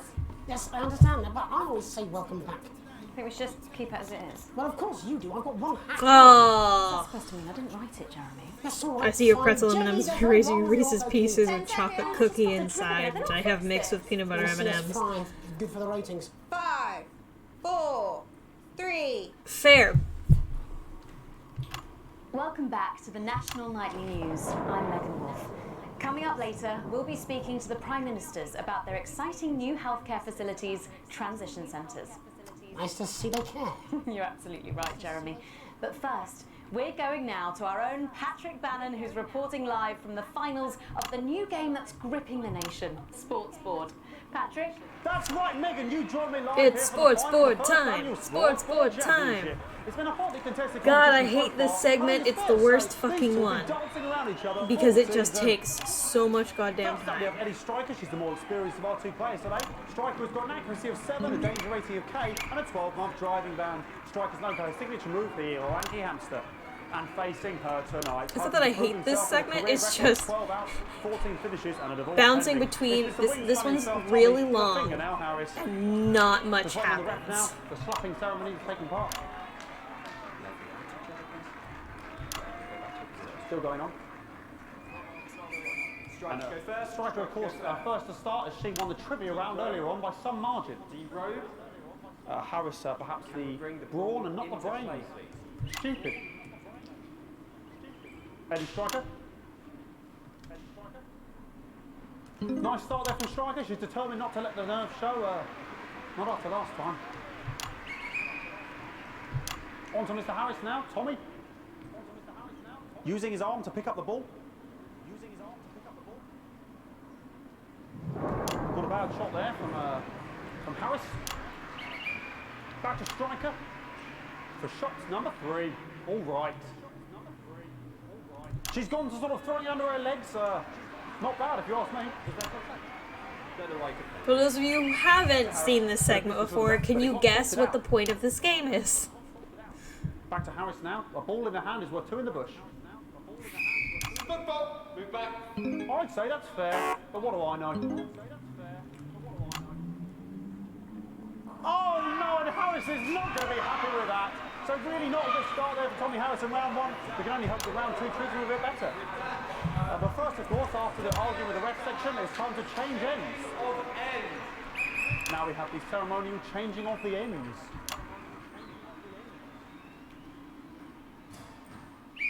And of course, now they go back to the starting positions, as that makes sense.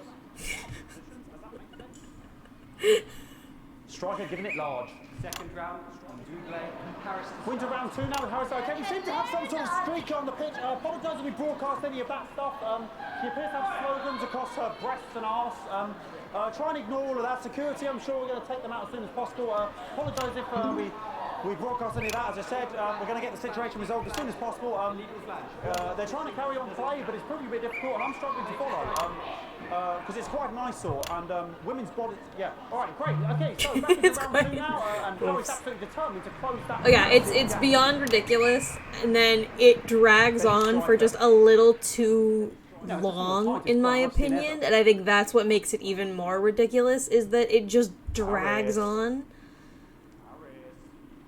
And was that offensive thumb screw? We haven't seen that with the heats. What a brilliant move. Part of me wishes the cameras I had to work with were better.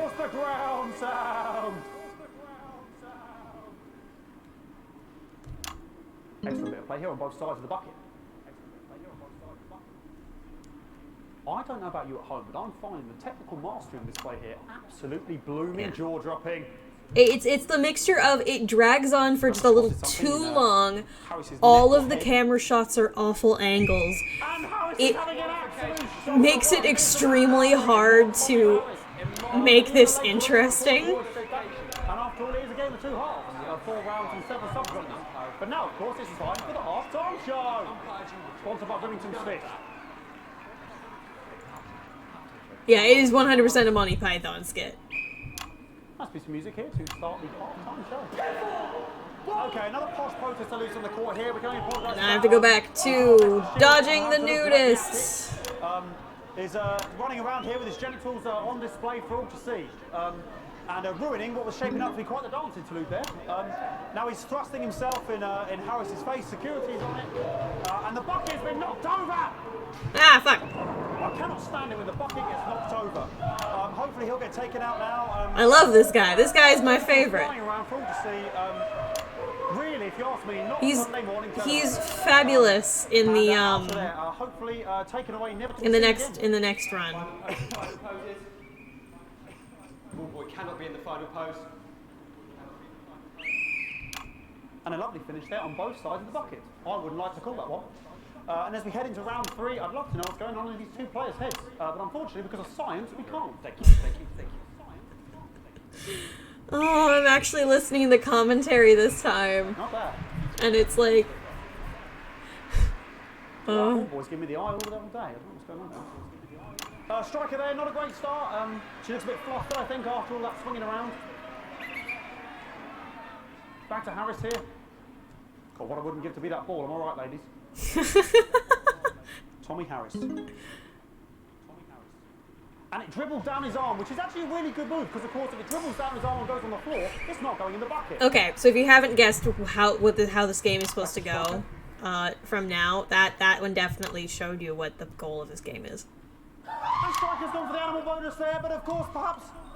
And yes, Harris has counted with a tiny bell. That is wonderful play. Of course we've seen that before. Look at her face. She is absolutely gutted. What a mud. That could have been the clincher. What a massive shame. Harris receives possession now. Harris to serve now. Harris, of course, undefeated by Kestrel in his last 4 battles. I want to know what the actual like script looked like for this section. That's all right. Not bad there, threw it quite far. Like, how much of this was improv and the other half, and how much of this was actually scripted? Caution from the referee, who's being, if you ask me, a little bit harsh. Ellie Striker. And she's let the nerves get to her. What the hell was that? You hate to see it, don't you? You cannot believe it. Oh, for God's sake. Okay, like, I mean, this is a mess now. I don't know what I can be doing about this. I mean, sort of breasts and genitals for all to see. I mean, there's only so much you can do. They're sort of everywhere, aren't they? All right, I'll try and carry on. The players are trying to carry on, but of course it's difficult because these protesters hopefully we can get them taken off soon so we can carry on with the match. What's going on here? Hit the wrong button to censor. Yes, very good. Take them away. Bloody wasters. Absolute wasters.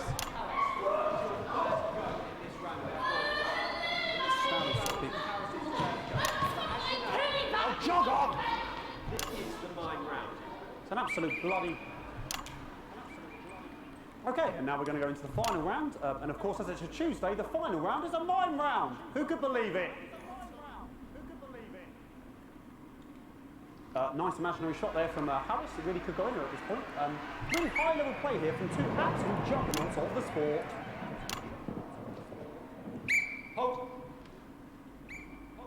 bucket getting moved back to its proper place. About time, if you ask me. She's juggling it around from her hands. Interesting. And she's put it in her mouth like as if it was an egg.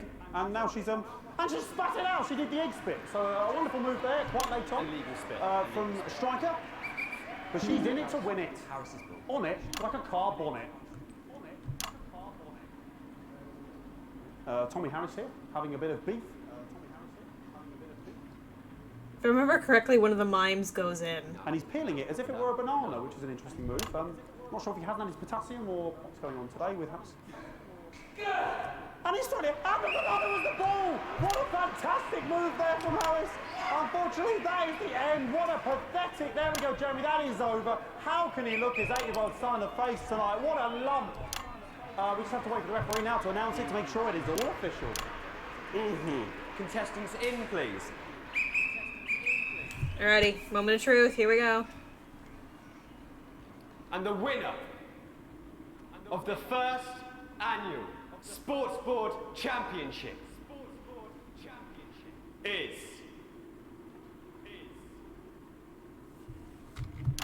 Everyone! Okay, the ref has decreed once again a win for everyone, including me as my 15th win in Sports Board Championship. I'm going to be celebrating tonight with my wife and children. Another wonderful victory for me. Here come the on-site security to collect their medals, their 6th and 7th respectively. And thanks again for watching the Sports Board Championships. What more is there to say? I'm Patrick Bannon. Looking forward to celebrating tonight. And all I always have to say, Jeremy, is back to you in the studio. Patrick Bannon there had an extraordinary final. Historic sports board, Jeremy. I didn't know you were a fan. Oh, yeah, I can wrench a doubler with the best of them, I'll have you know. I certainly wouldn't bet against you. When we come back, I'll be talking live with Prime Ministers Julia Salisbury and Peter Clement, who apparently have a big announcement you wouldn't want to miss. That's coming up after these messages. 1 minute back. Fucking microphone shot me. What? Fucking microphone just shot Little me. Oscar worthy. Where's that sound guy? Everything okay? Oh, the mics are just trying to kill us now, apparently. You'll be fine. You're unshockable. I'm immune to your cheap flattery. I'm wearing you down. I'm eating a cookie now. How are you doing, chat?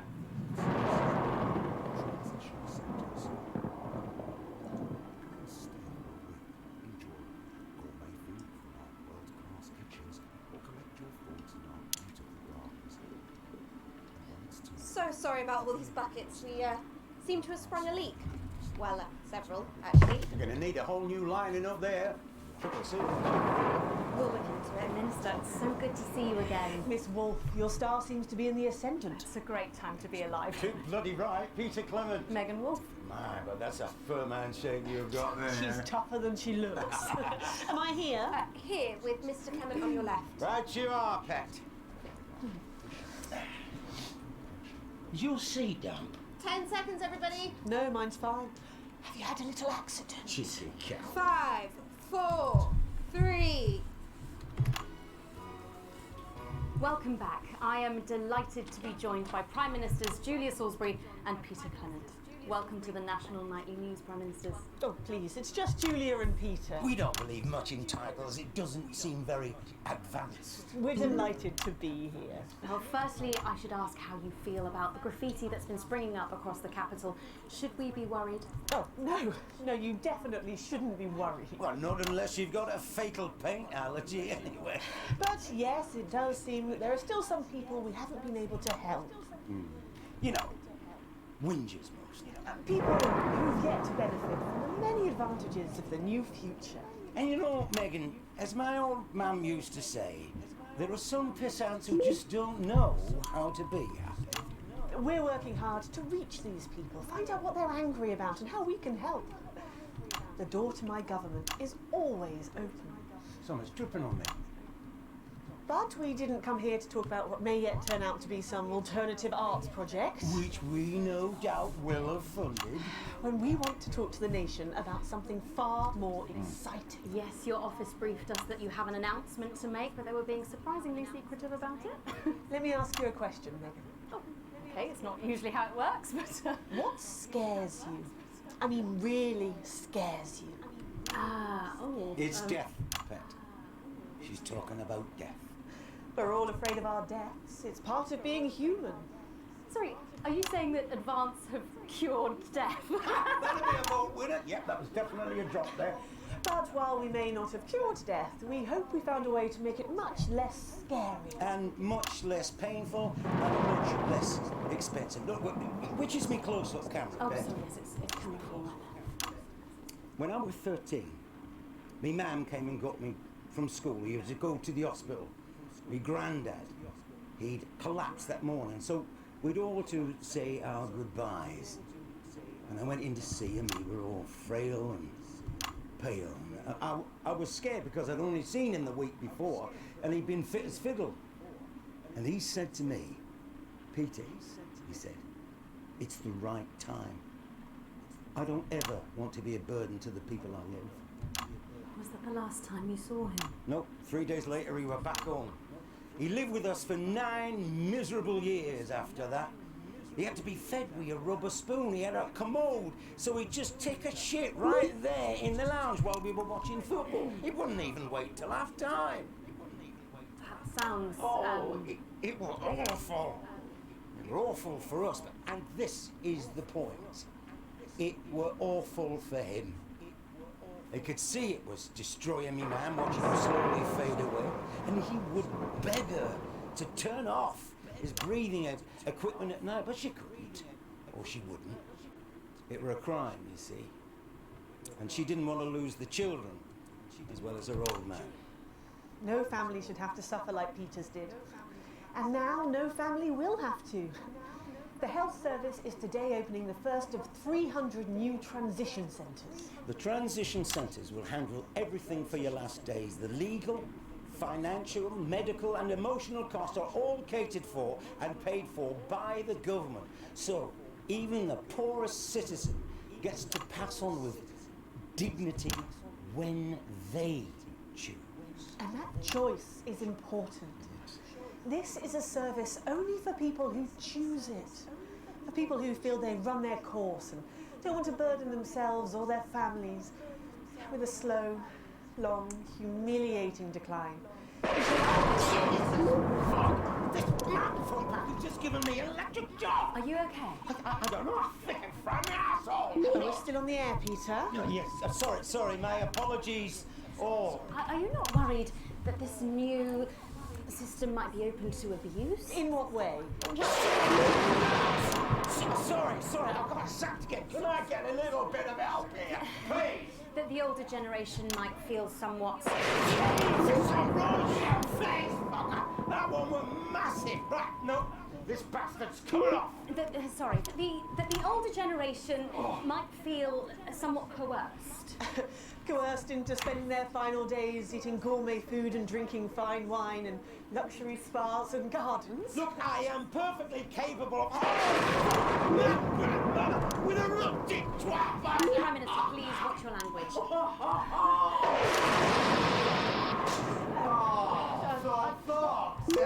Go get yourself sorted out. Right. We're launching a government information film tonight. It should tell your viewers everything they need to know. You really do move at a breathless pace. It's hard to believe you've yet to be in office a year. Oh, Megan, we're only getting started. And on that note, thank you both so much for being here. Jeremy. Right, yes, that's all we have time for tonight. Thank yous go out to our guests. Congratulations to all the winners at the Sports Board Final, and we'll see you tomorrow night at the same time. My name's Jeremy Donaldson. If you can, have a peaceful night. And we're out. Good job, everybody. Yay! It's time for a trippy. So they just... It seems I don't suppose there's any way this could be a good thing. it's my nephew, so we transitioned the moment I saw the leak.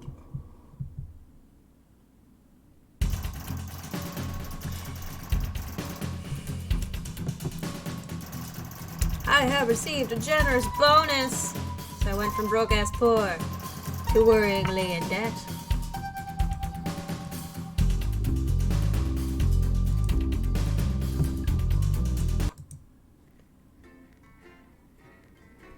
I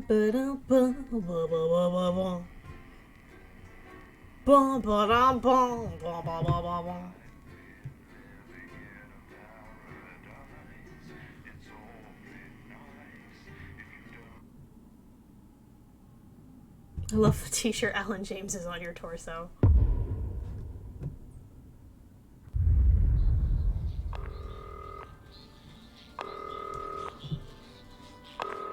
Alex, oh thank God you're alive. It's Jenny, the floor manager. Are you okay? Alex, you need to get it together. Look at...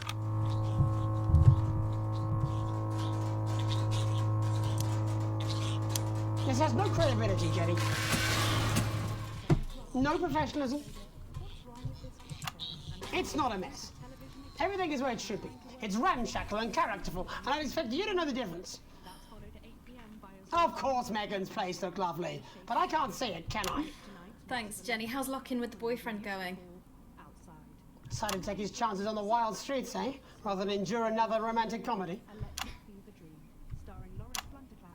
Jeremy, Jenny says your hair looks stupid. Yes, I can hear her. And she says she's not talking to you. Yes, I know, I can hear her. Shall I count us in? Make it so. Okay, 10 seconds. Break a leg, everyone. Preferably a furry one. 5, 4, 3... Good evening, I'm Jeremy Donaldson. And I'm Megan Wolf. Our main stories tonight. Snugglefox? It's been almost 5 weeks since all the Mrs. Snugglehugs toys woke up simultaneously in factories worldwide and began searching for their husbands. The Mr. Snugglehugs we have so short-sightedly destroyed.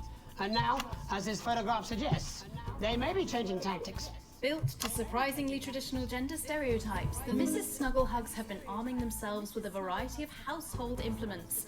All the more reason to make sure that cat flap is taped up good and tight. Armed with blunt weapons, the Mrs. Snugglehugs are only ankle height and therefore able to be kicked away easily by young, healthy individuals. They do, however, pose a particular risk to the elderly or those with pre-existing medical conditions like fatal bruise syndrome. Going stir crazy, with no signs of Mrs. Snugglehug's batteries running out, and the government lockdown now in its 31st day, domestic relationships across the country are taking some unexpected turns. Dramatic reports are beginning to emerge of uncharacteristically bold behaviour in homes across the country. And we're not talking about the model planes that occupy so much time in the Donaldson household. In response to a nationwide lack of toilet paper, which was, of course, raided by the Mrs. Snugglehugs to construct their vast hives, many of the nation's adults have turned to a more childish solution, or at least that's their excuse. Locked and loaded. Shin calligraphy, Johnny. Wait, hold on. I think I've messed this up. I can't remember which one I grabbed for the first one. Hold on. There's a third song that we haven't seen yet that I'm trying to get. Hold on one second.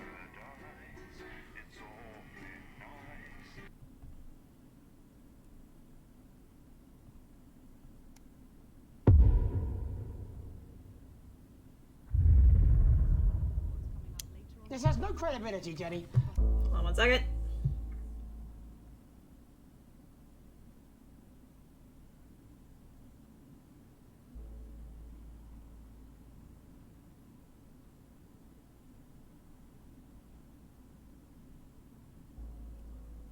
Oh, it didn't matter on the first one. Oh, I didn't need to restart it.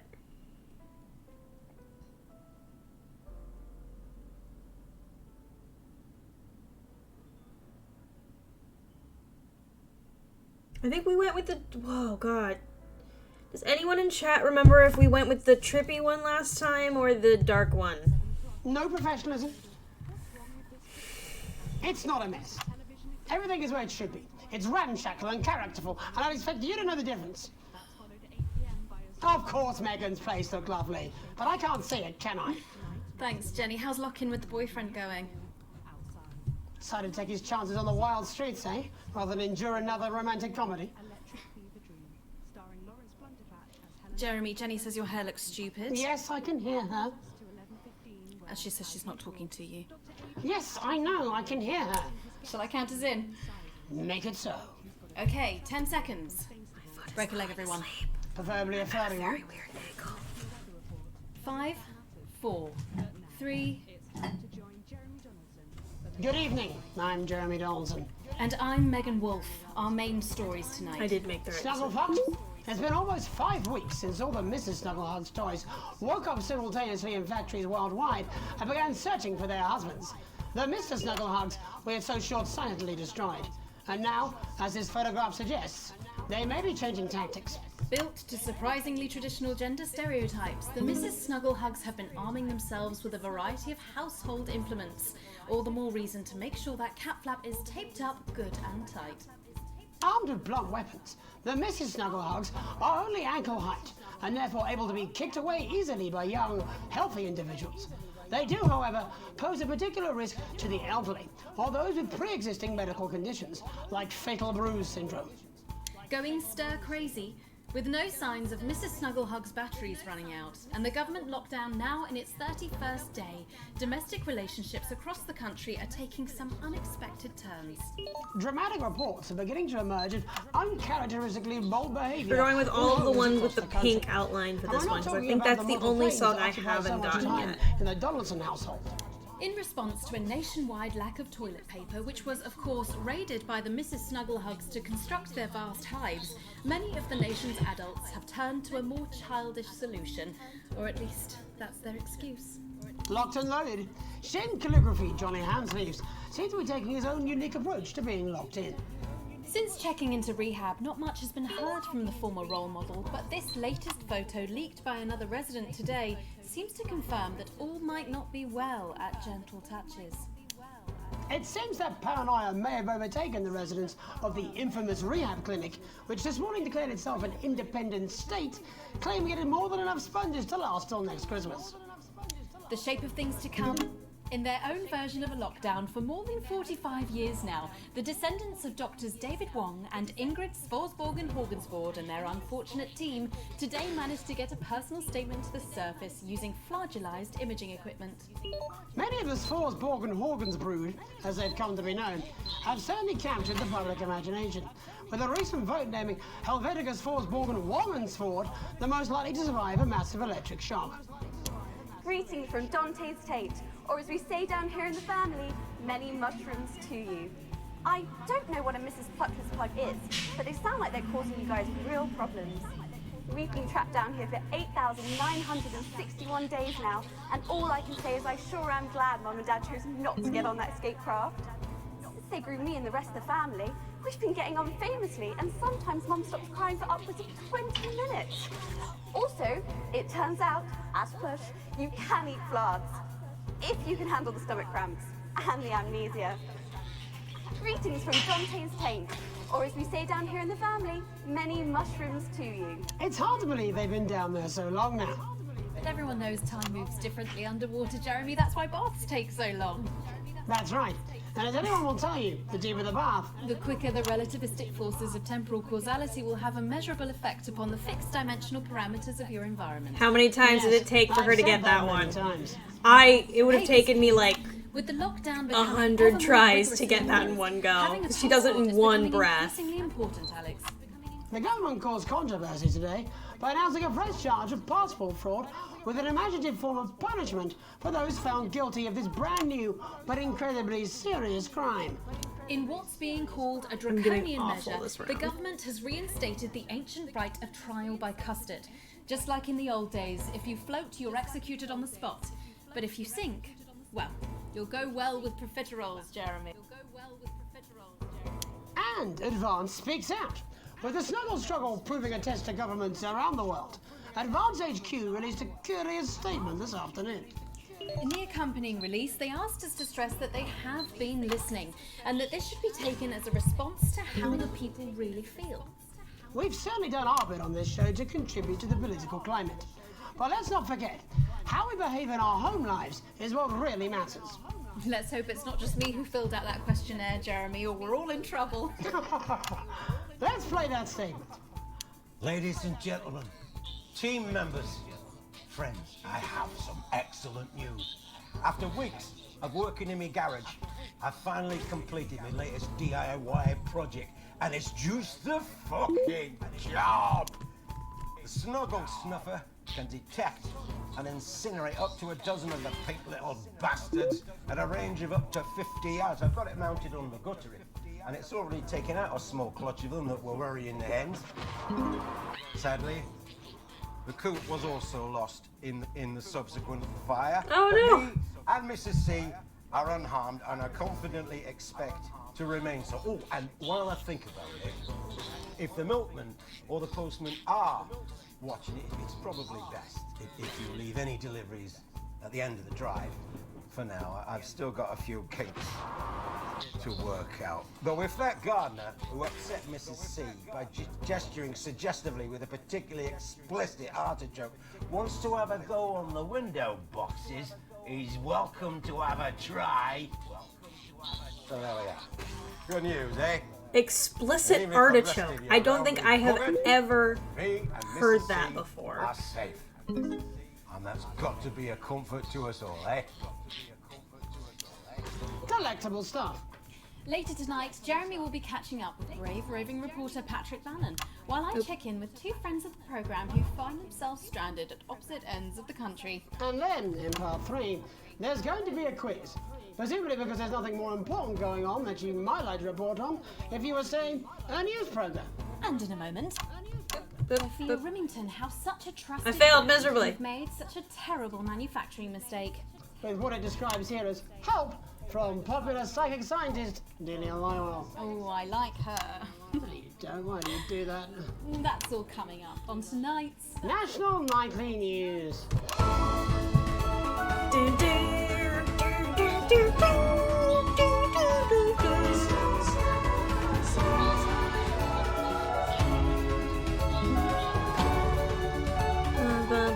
This is a fever dream. Do, do, do, do.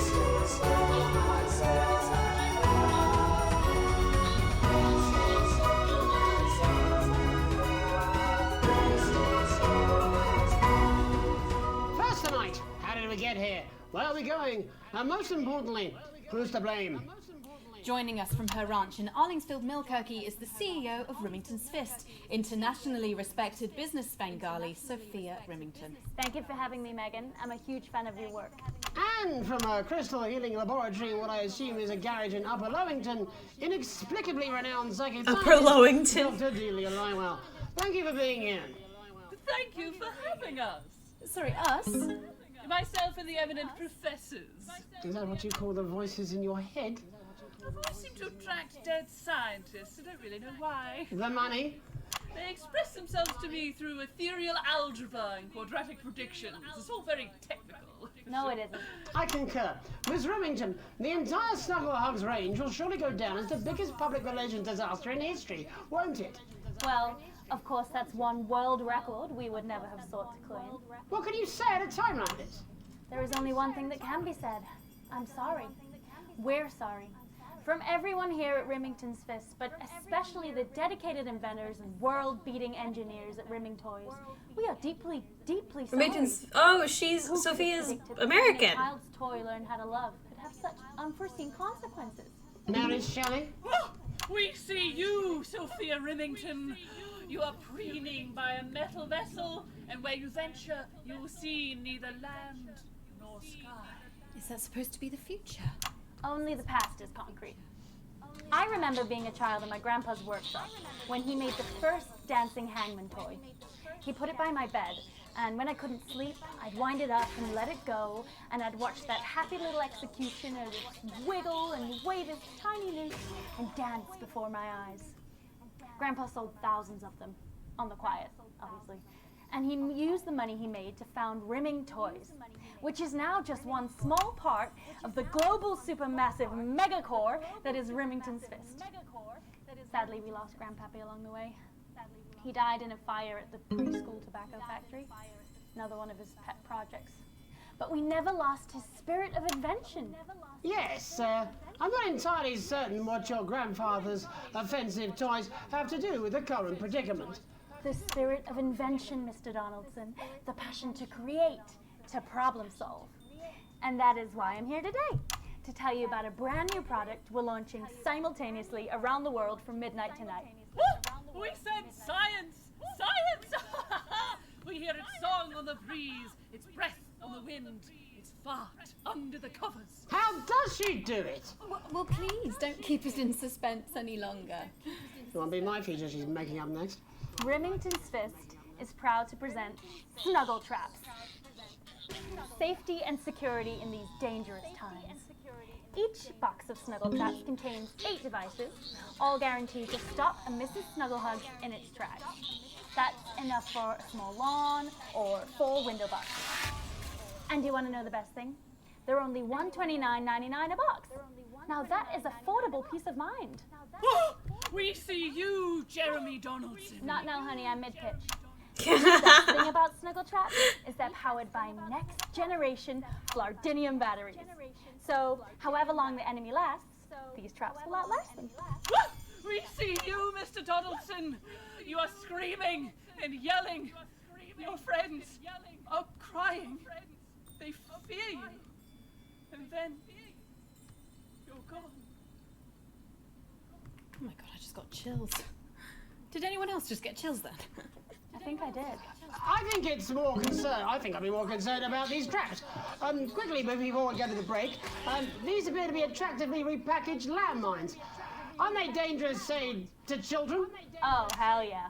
These are not toys, but they're explosive fun. Sophia Remington, Dr. Delia Lywell, thank you for joining us. When we come back, we'll be taking a look at the situation across the country tonight. Don't go away. We'll be back Oh, after fuck. these bandages. Was that all right? Oh, yes, Doctor, that was exactly what we did. I forgot to load tapes. I think she'd make an interesting dinner guest. Do you think so? I think I'd rather spend the evening shoving Delia's sacred crystals up my skeptical arsehole.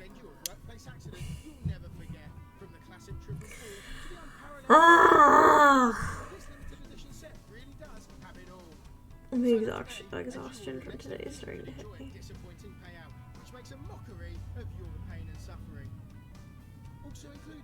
Real crocodiles. Every issue comes complete with this companion magazine, containing the impotent good wishes of your colleagues and a non-specific corporate apology. Yeah, well, it's been a long time coming. Oh, exactly. You said it, I've said it. He must know, he's not stupid. I just don't want it getting back to him that it came from us. No, Jenny. You're not backing out on me now. We're in this together. Look at him. I was walking down the street and I caught my own reflection. I thought, what a brave young man. Okay, coming back. In 5, 4, 3. Here we go. Welcome back to the National Nightly News. I'm Megan Roof. Now it's time to take a trip around the country to hear how the lockdown might impact the nation from some friendly faces. Joining me are respected academic Katie Brightman and author of Alan James's Kites, Alan James. Thank you for joining me. It's a pleasure. Thanks for having me, Megan. Thanks, Megan.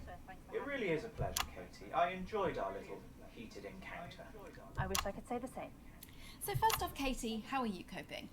I'm holding up okay. The lockdown directive was so sudden that, like many people, I haven't been able to get home. Oh no, what happened? I was staying at a hotel after an international policy convention, and we had a particularly heavy night out. You know what economists are like. Notoriously hate splitting the bill. And I overslept, and as you can imagine, I've been here ever since. But there are certainly people much worse off than me. Exactly. My tour has been cancelled indefinitely, and I've had to refund every single ticket, even the cheap seats. Oh, Alan, I'm so sorry to hear that. Yeah, people are being quite rude about it. They don't seem to realise I've already spent it filling the beach house with beef. The crisis claims yet another victim. So, it's just a reminder that my book, Alan James's Reich, is now available in paperback. Unbelievable. What was that? You're unbelievable. So, Katie, how do you think this might affect the economy? Should we be worried? Very, Megan. Not to sound dramatic, but this could be catastrophic. Unemployment has skyrocketed, and frankly, it will be a miracle if a lot of businesses can survive this. There you go, scaremongering again, spreading this latest liberal hoax. That's what they want. They want us quiet. Shh. They want us compliant. And they want us inside. A hoax? How How on earth can you say that, Alan? Well, I haven't actually seen one of these supposed toys. Have you? Well, no, but... Did you know 3,000 people die every year from regular toys? That's a lot of people. And this is no different. They did a really good job of turning James into the He makes an excellent and persuasive point, Katie. conspiracy theorist during The press lockdowns. are the enemy of truth. She's agreeing with you, Alan, you absolute shit! Well, then I must be wrong. Alan, are you now recanting your statement that these toys aren't dangerous? People are saying they're just like normal toys, and that simply isn't true. Corrupt media lies. And Katie, how do you respond to Alan's claims that Mrs. Snugglehugs might be dangerous after all? I suppose I guess I'm agreeing with him. Thank you, Katie. I appreciate your support. A lot of folks are saying this Mrs. Snugglehug situation will all blow over, but it won't. Yes, right, exactly. We need decisive action from the government. We need huge financial support to protect our workers and our businesses. We need to support the vulnerable, and we need to repent. Exactly right. To repent. We brought it on ourselves with all our liberal indulgences like art, cake, and healthcare. Oh no, healthcare! And begin sacrificing our firstborns, or to push a beloved family pet. Absolutely, Alan. If we can all successfully come together as a community and perform the ritual, hopefully we will appease the great ancient. Katie, could it be any worse? Luckily, over the past few years under Advance, they've invested heavily into health, so the system can actually bear the strain. Is it lucky that the Llama Lords have unleashed a horde of man-made monsters on its own people to conceal the enemy within? Will you just stop for 5 fucking seconds? The Global Alliance of Fish People are amassing an army. Amassing an army to kidnap.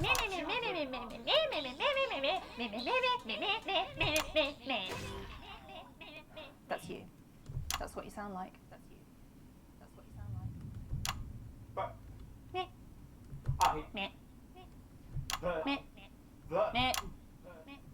I don't sound like that. Yes, you do. You do, Alan. You do sound like that. And that's why no one wants to be your friend.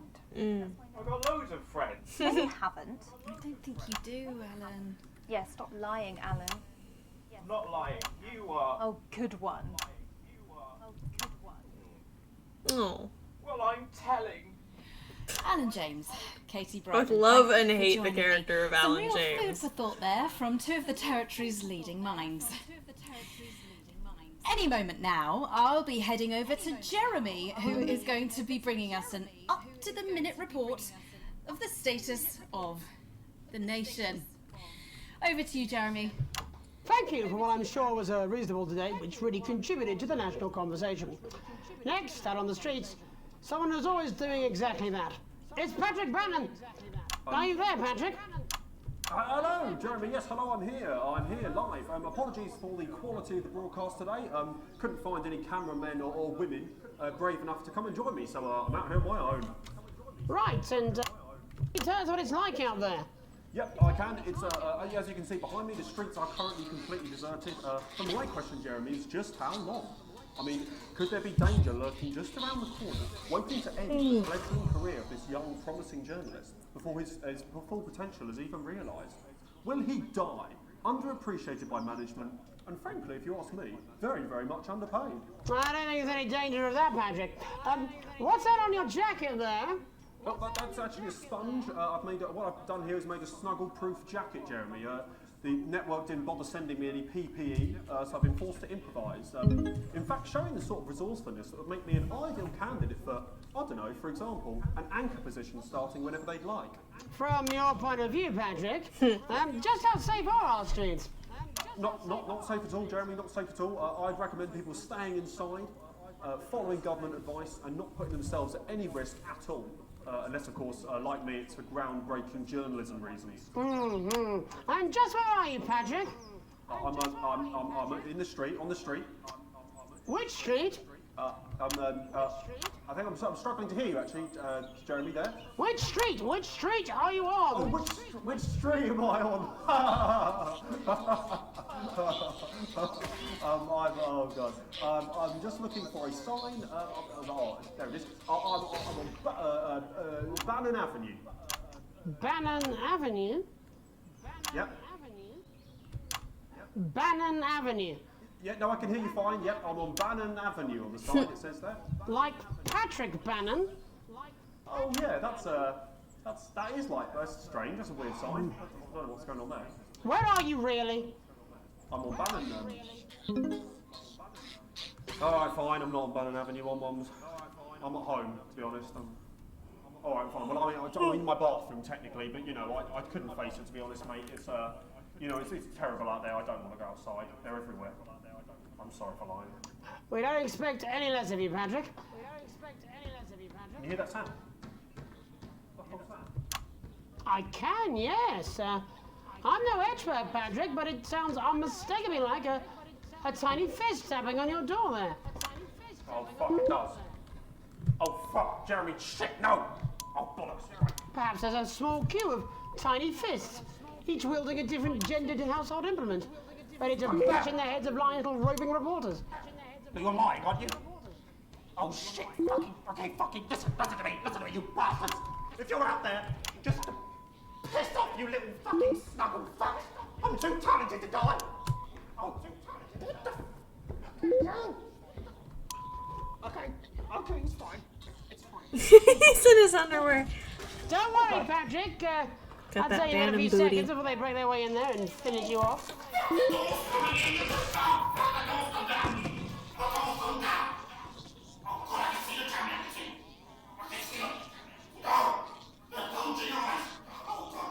What do you see, Patrick?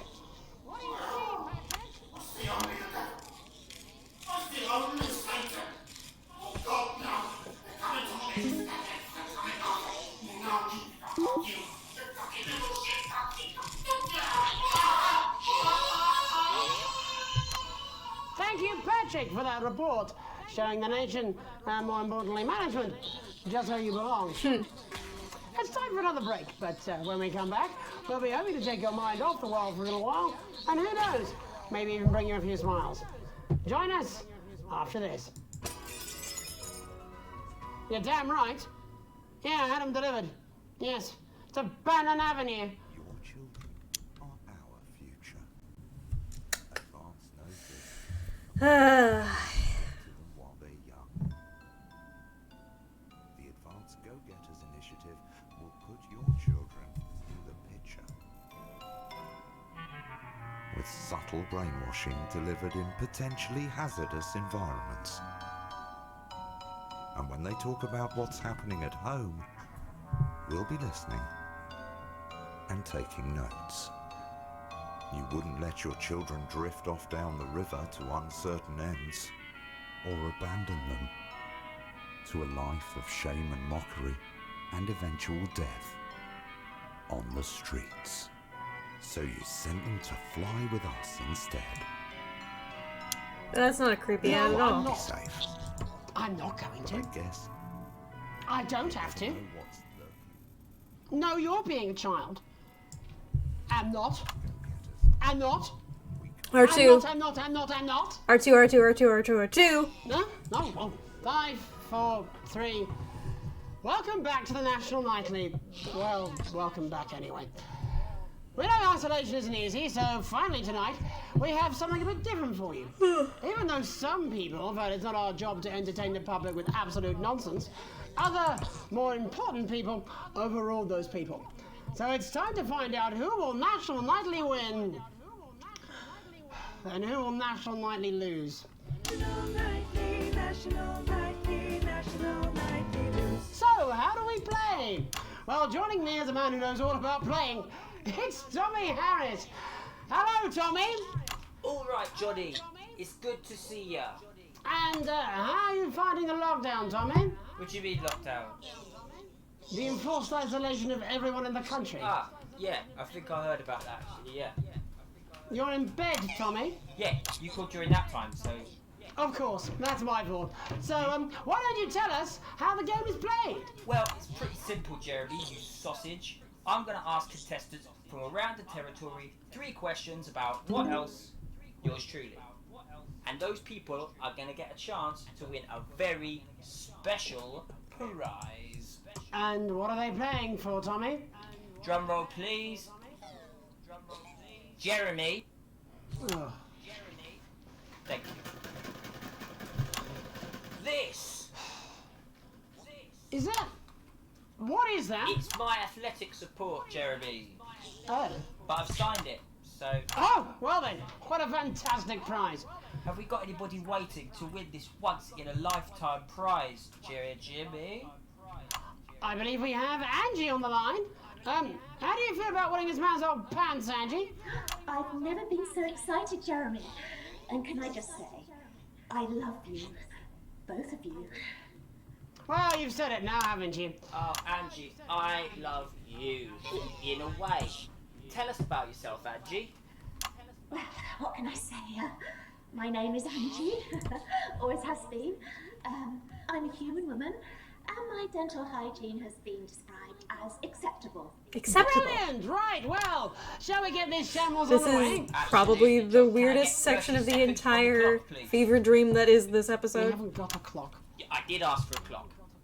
So, Well, why don't you start, and I'll stop you when it inevitably becomes unbearable to watch. I love it. All right, here we go. Time starts now. Go. Question 1. When is my birthday?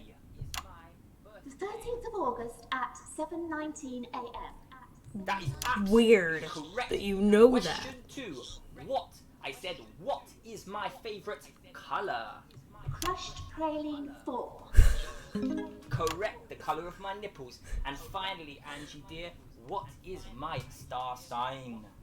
That's a trick question. You were born outside of the human understanding of the cosmos. Unbelievable, that is correct. Stop the clock. Wow, that really was tough to watch. How did you do, Tommy? Well, Angie, my love, you got every single question right. Which of course means you lose and win absolutely nothing. Thanks for playing, Angie. Bye. Do we have another contestant on the line at Jelly Bean? We do indeed. We should have Sonia Artleach. Are you there, Sonia? Of course I am, Jamie, darling. Thank you for being here, Sonia. There you are, Tommy. Mwah.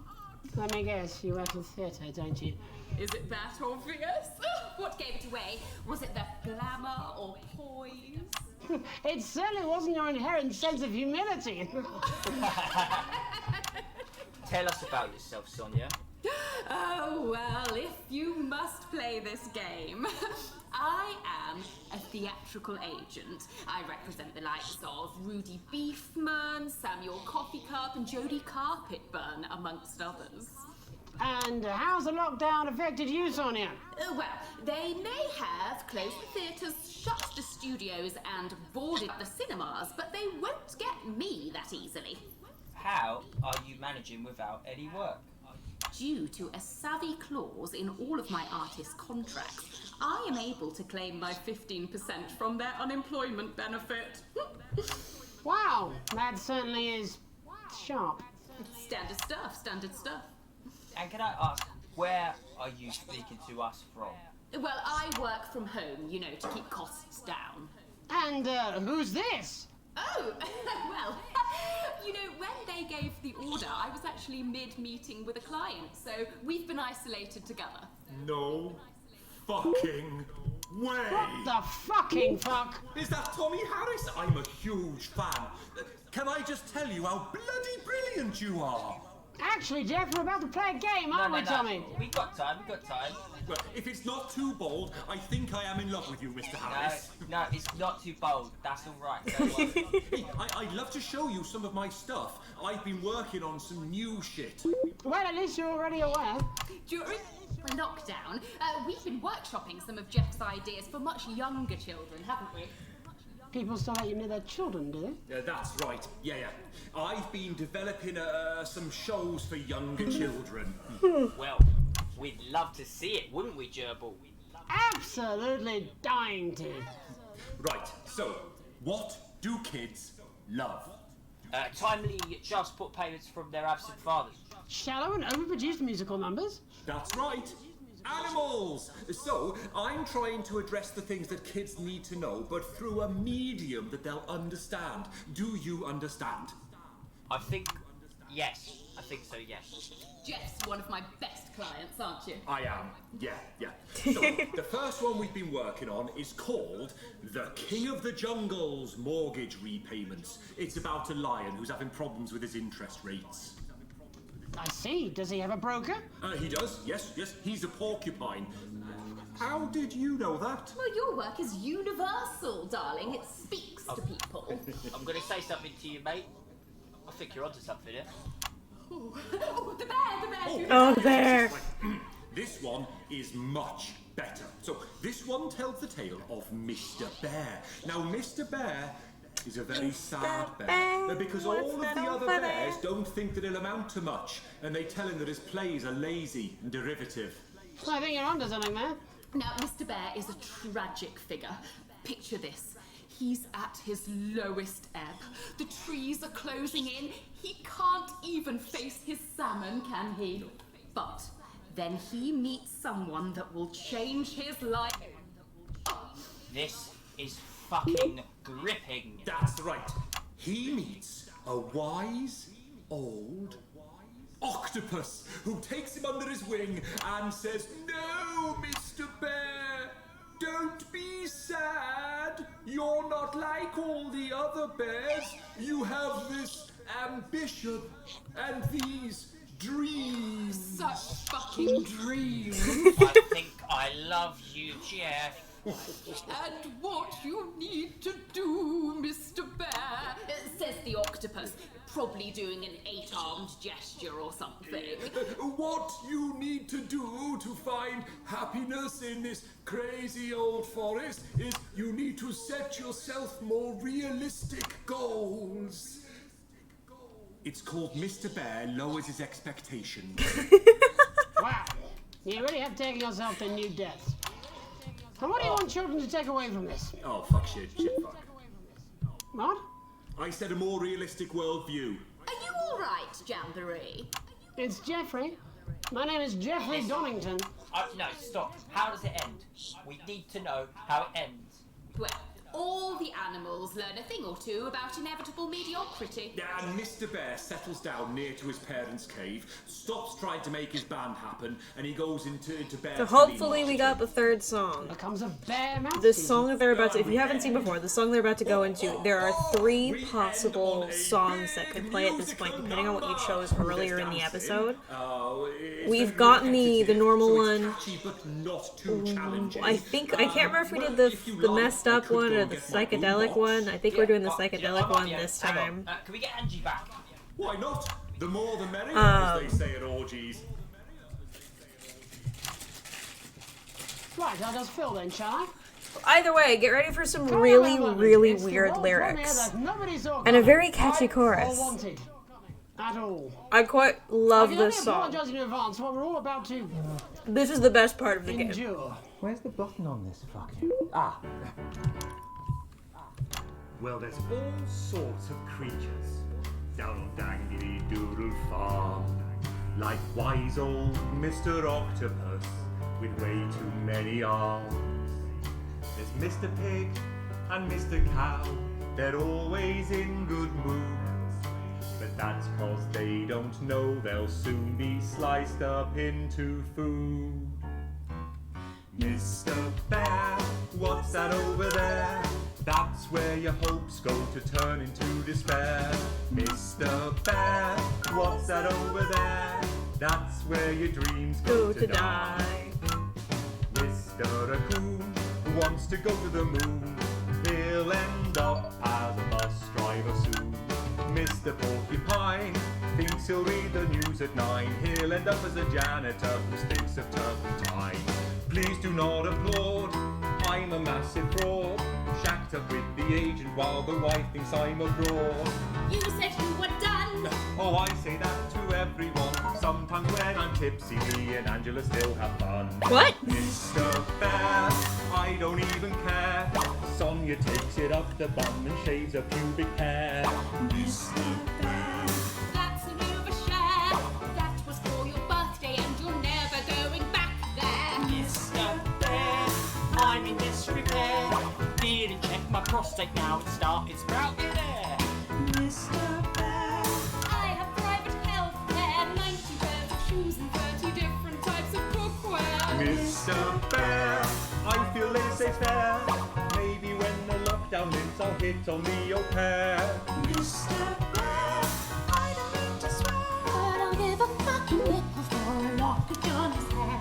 Mr. Bear, what a lovely chair. Mr. Bear, you've got the news caught up in your hair. Mr. Bear, what's that over there? Mr. Bear, Mr. Bear.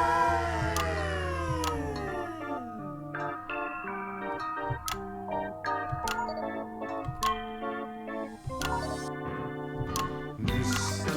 Bear, what's that over there? That's a hat entirely made of avocado pear. Mr. Bear, what's that over there? That is a cutlery eye. Mr. Bear, what's that over there? That's the sound a mushroom makes opening a deck chair. Mr. Bear, what's that over there? That is a suit for a fly. That is a goat in a tie. That is a dream when you fry. Seems to have pretty much run its course. That's all we have time for tonight. But before we go, I just wanted to leave you with this final thought. And by you, I actually mean you, Alex. I've been going through making sure we all look our best and keeping the signal strong and the language mild. And Alex is damn good at it. Alex is our invisible foundations. You at home can't see them, but they're always there, keeping us afloat. Of course, we can see you, Alex. I saw you the other day in the corridor. Do you remember? I tried to catch your eye, but I think you must have been deep in thought because you just sort of walked past me like I wasn't there. I try and sit in your eye line in the canteen some days. Every day, if I'm honest. Oh no, it's wrong. I know you're married. I've done some digging. I found out about the fact that you risked being arrested to help Chris, and that you stretched yourself to let Susie go travelling. And you're no pushover parent either. You kept Charlie safe, even if he resents you for it. At least that's what he told me when I talked to him. Oh, don't worry, Alex. Also, this ending changes depending on how you've you've so he done. wouldn't recognise me famous voice. I'm not crazy, Alex. I don't want you to think I would ever do anything to hurt Charlie or Susie. Sam's lucky. Lucky to have you, Alex, but if something happened, could you possibly love me? No, because this is a mean, figment of my if Sam had a imagination. terrible accident, obviously not now. I know you love your family, but if something happened, say Sam took a massive electric shock and went into some sort of coma, could you love me then? Could you? Would you, please? My name's Megan Wolf. Have a deceitful night. And we're out. God, I'll tell you something. It was like a God-given relief being able to use my own voice there for a second. I've been doing this posh gobshites voice for 10 years now. It's messing with me something fierce. Will we go for a gargle tonight, Jenny? Come on.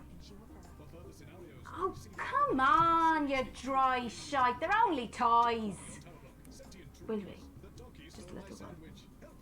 While we wait for Alex to wake up from that coma. Alex. Hello. Wake up. Wake up.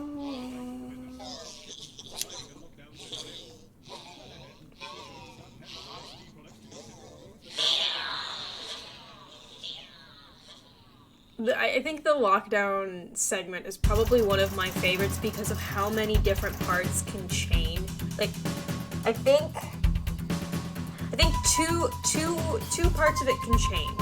The song and then Megan's outro can change. Megan's outro is a lot more specific as to what can happen. The very first time I'm gonna turn the music down. The very first time I played through this, the ending I got was Megan sings a song called "You Clearly Love Your Daughter More." I essentially didn't let my son go to go-getter camp, but I let my daughter go on her trip. And because of that, it's this long-ass song. And I finally realized what the entire segment was supposed to be. It took me till the very end to realize it was one giant I'm in a fucking coma because I got electrocuted. It took me a while to get that because I was taking the game seriously. I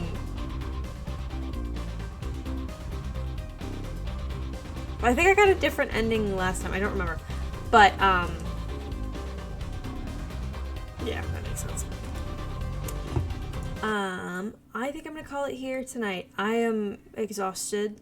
I am very, very tired. Good evening. I'm Megan Wolf. I'm Jeremy Johnson. Our main headlines tonight. I do not know when my next stream will be.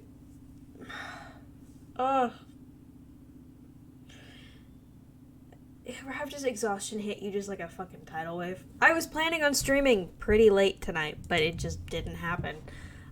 My apologies for that. I just don't have the energy for it. I'm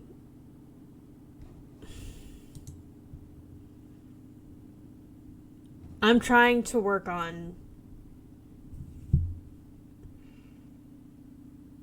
making sure that, what am I saying? What am I saying? I don't know what I'm saying.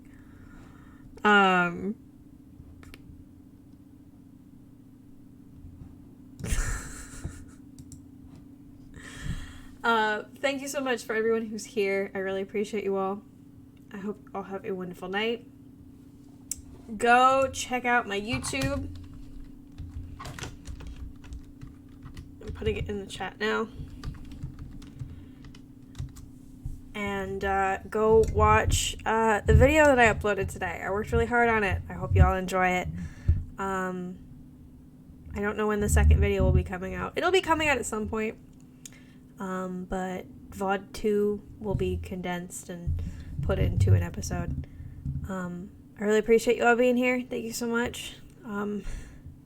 Sorry I'm really tired. It hit me halfway through the lockdown episode. I don't know if it was visibly noticeable, but I was just like, just get through it. Just get through it, and then you can call it. So thank you everyone for being here. I really appreciate you all, and I hope you all have a wonderful night. I'm gonna go to bed. I will probably stream on Sunday. No clue. But probably on Sunday. Thank you so much, everybody. Be good, people. Have a good night. Mwah.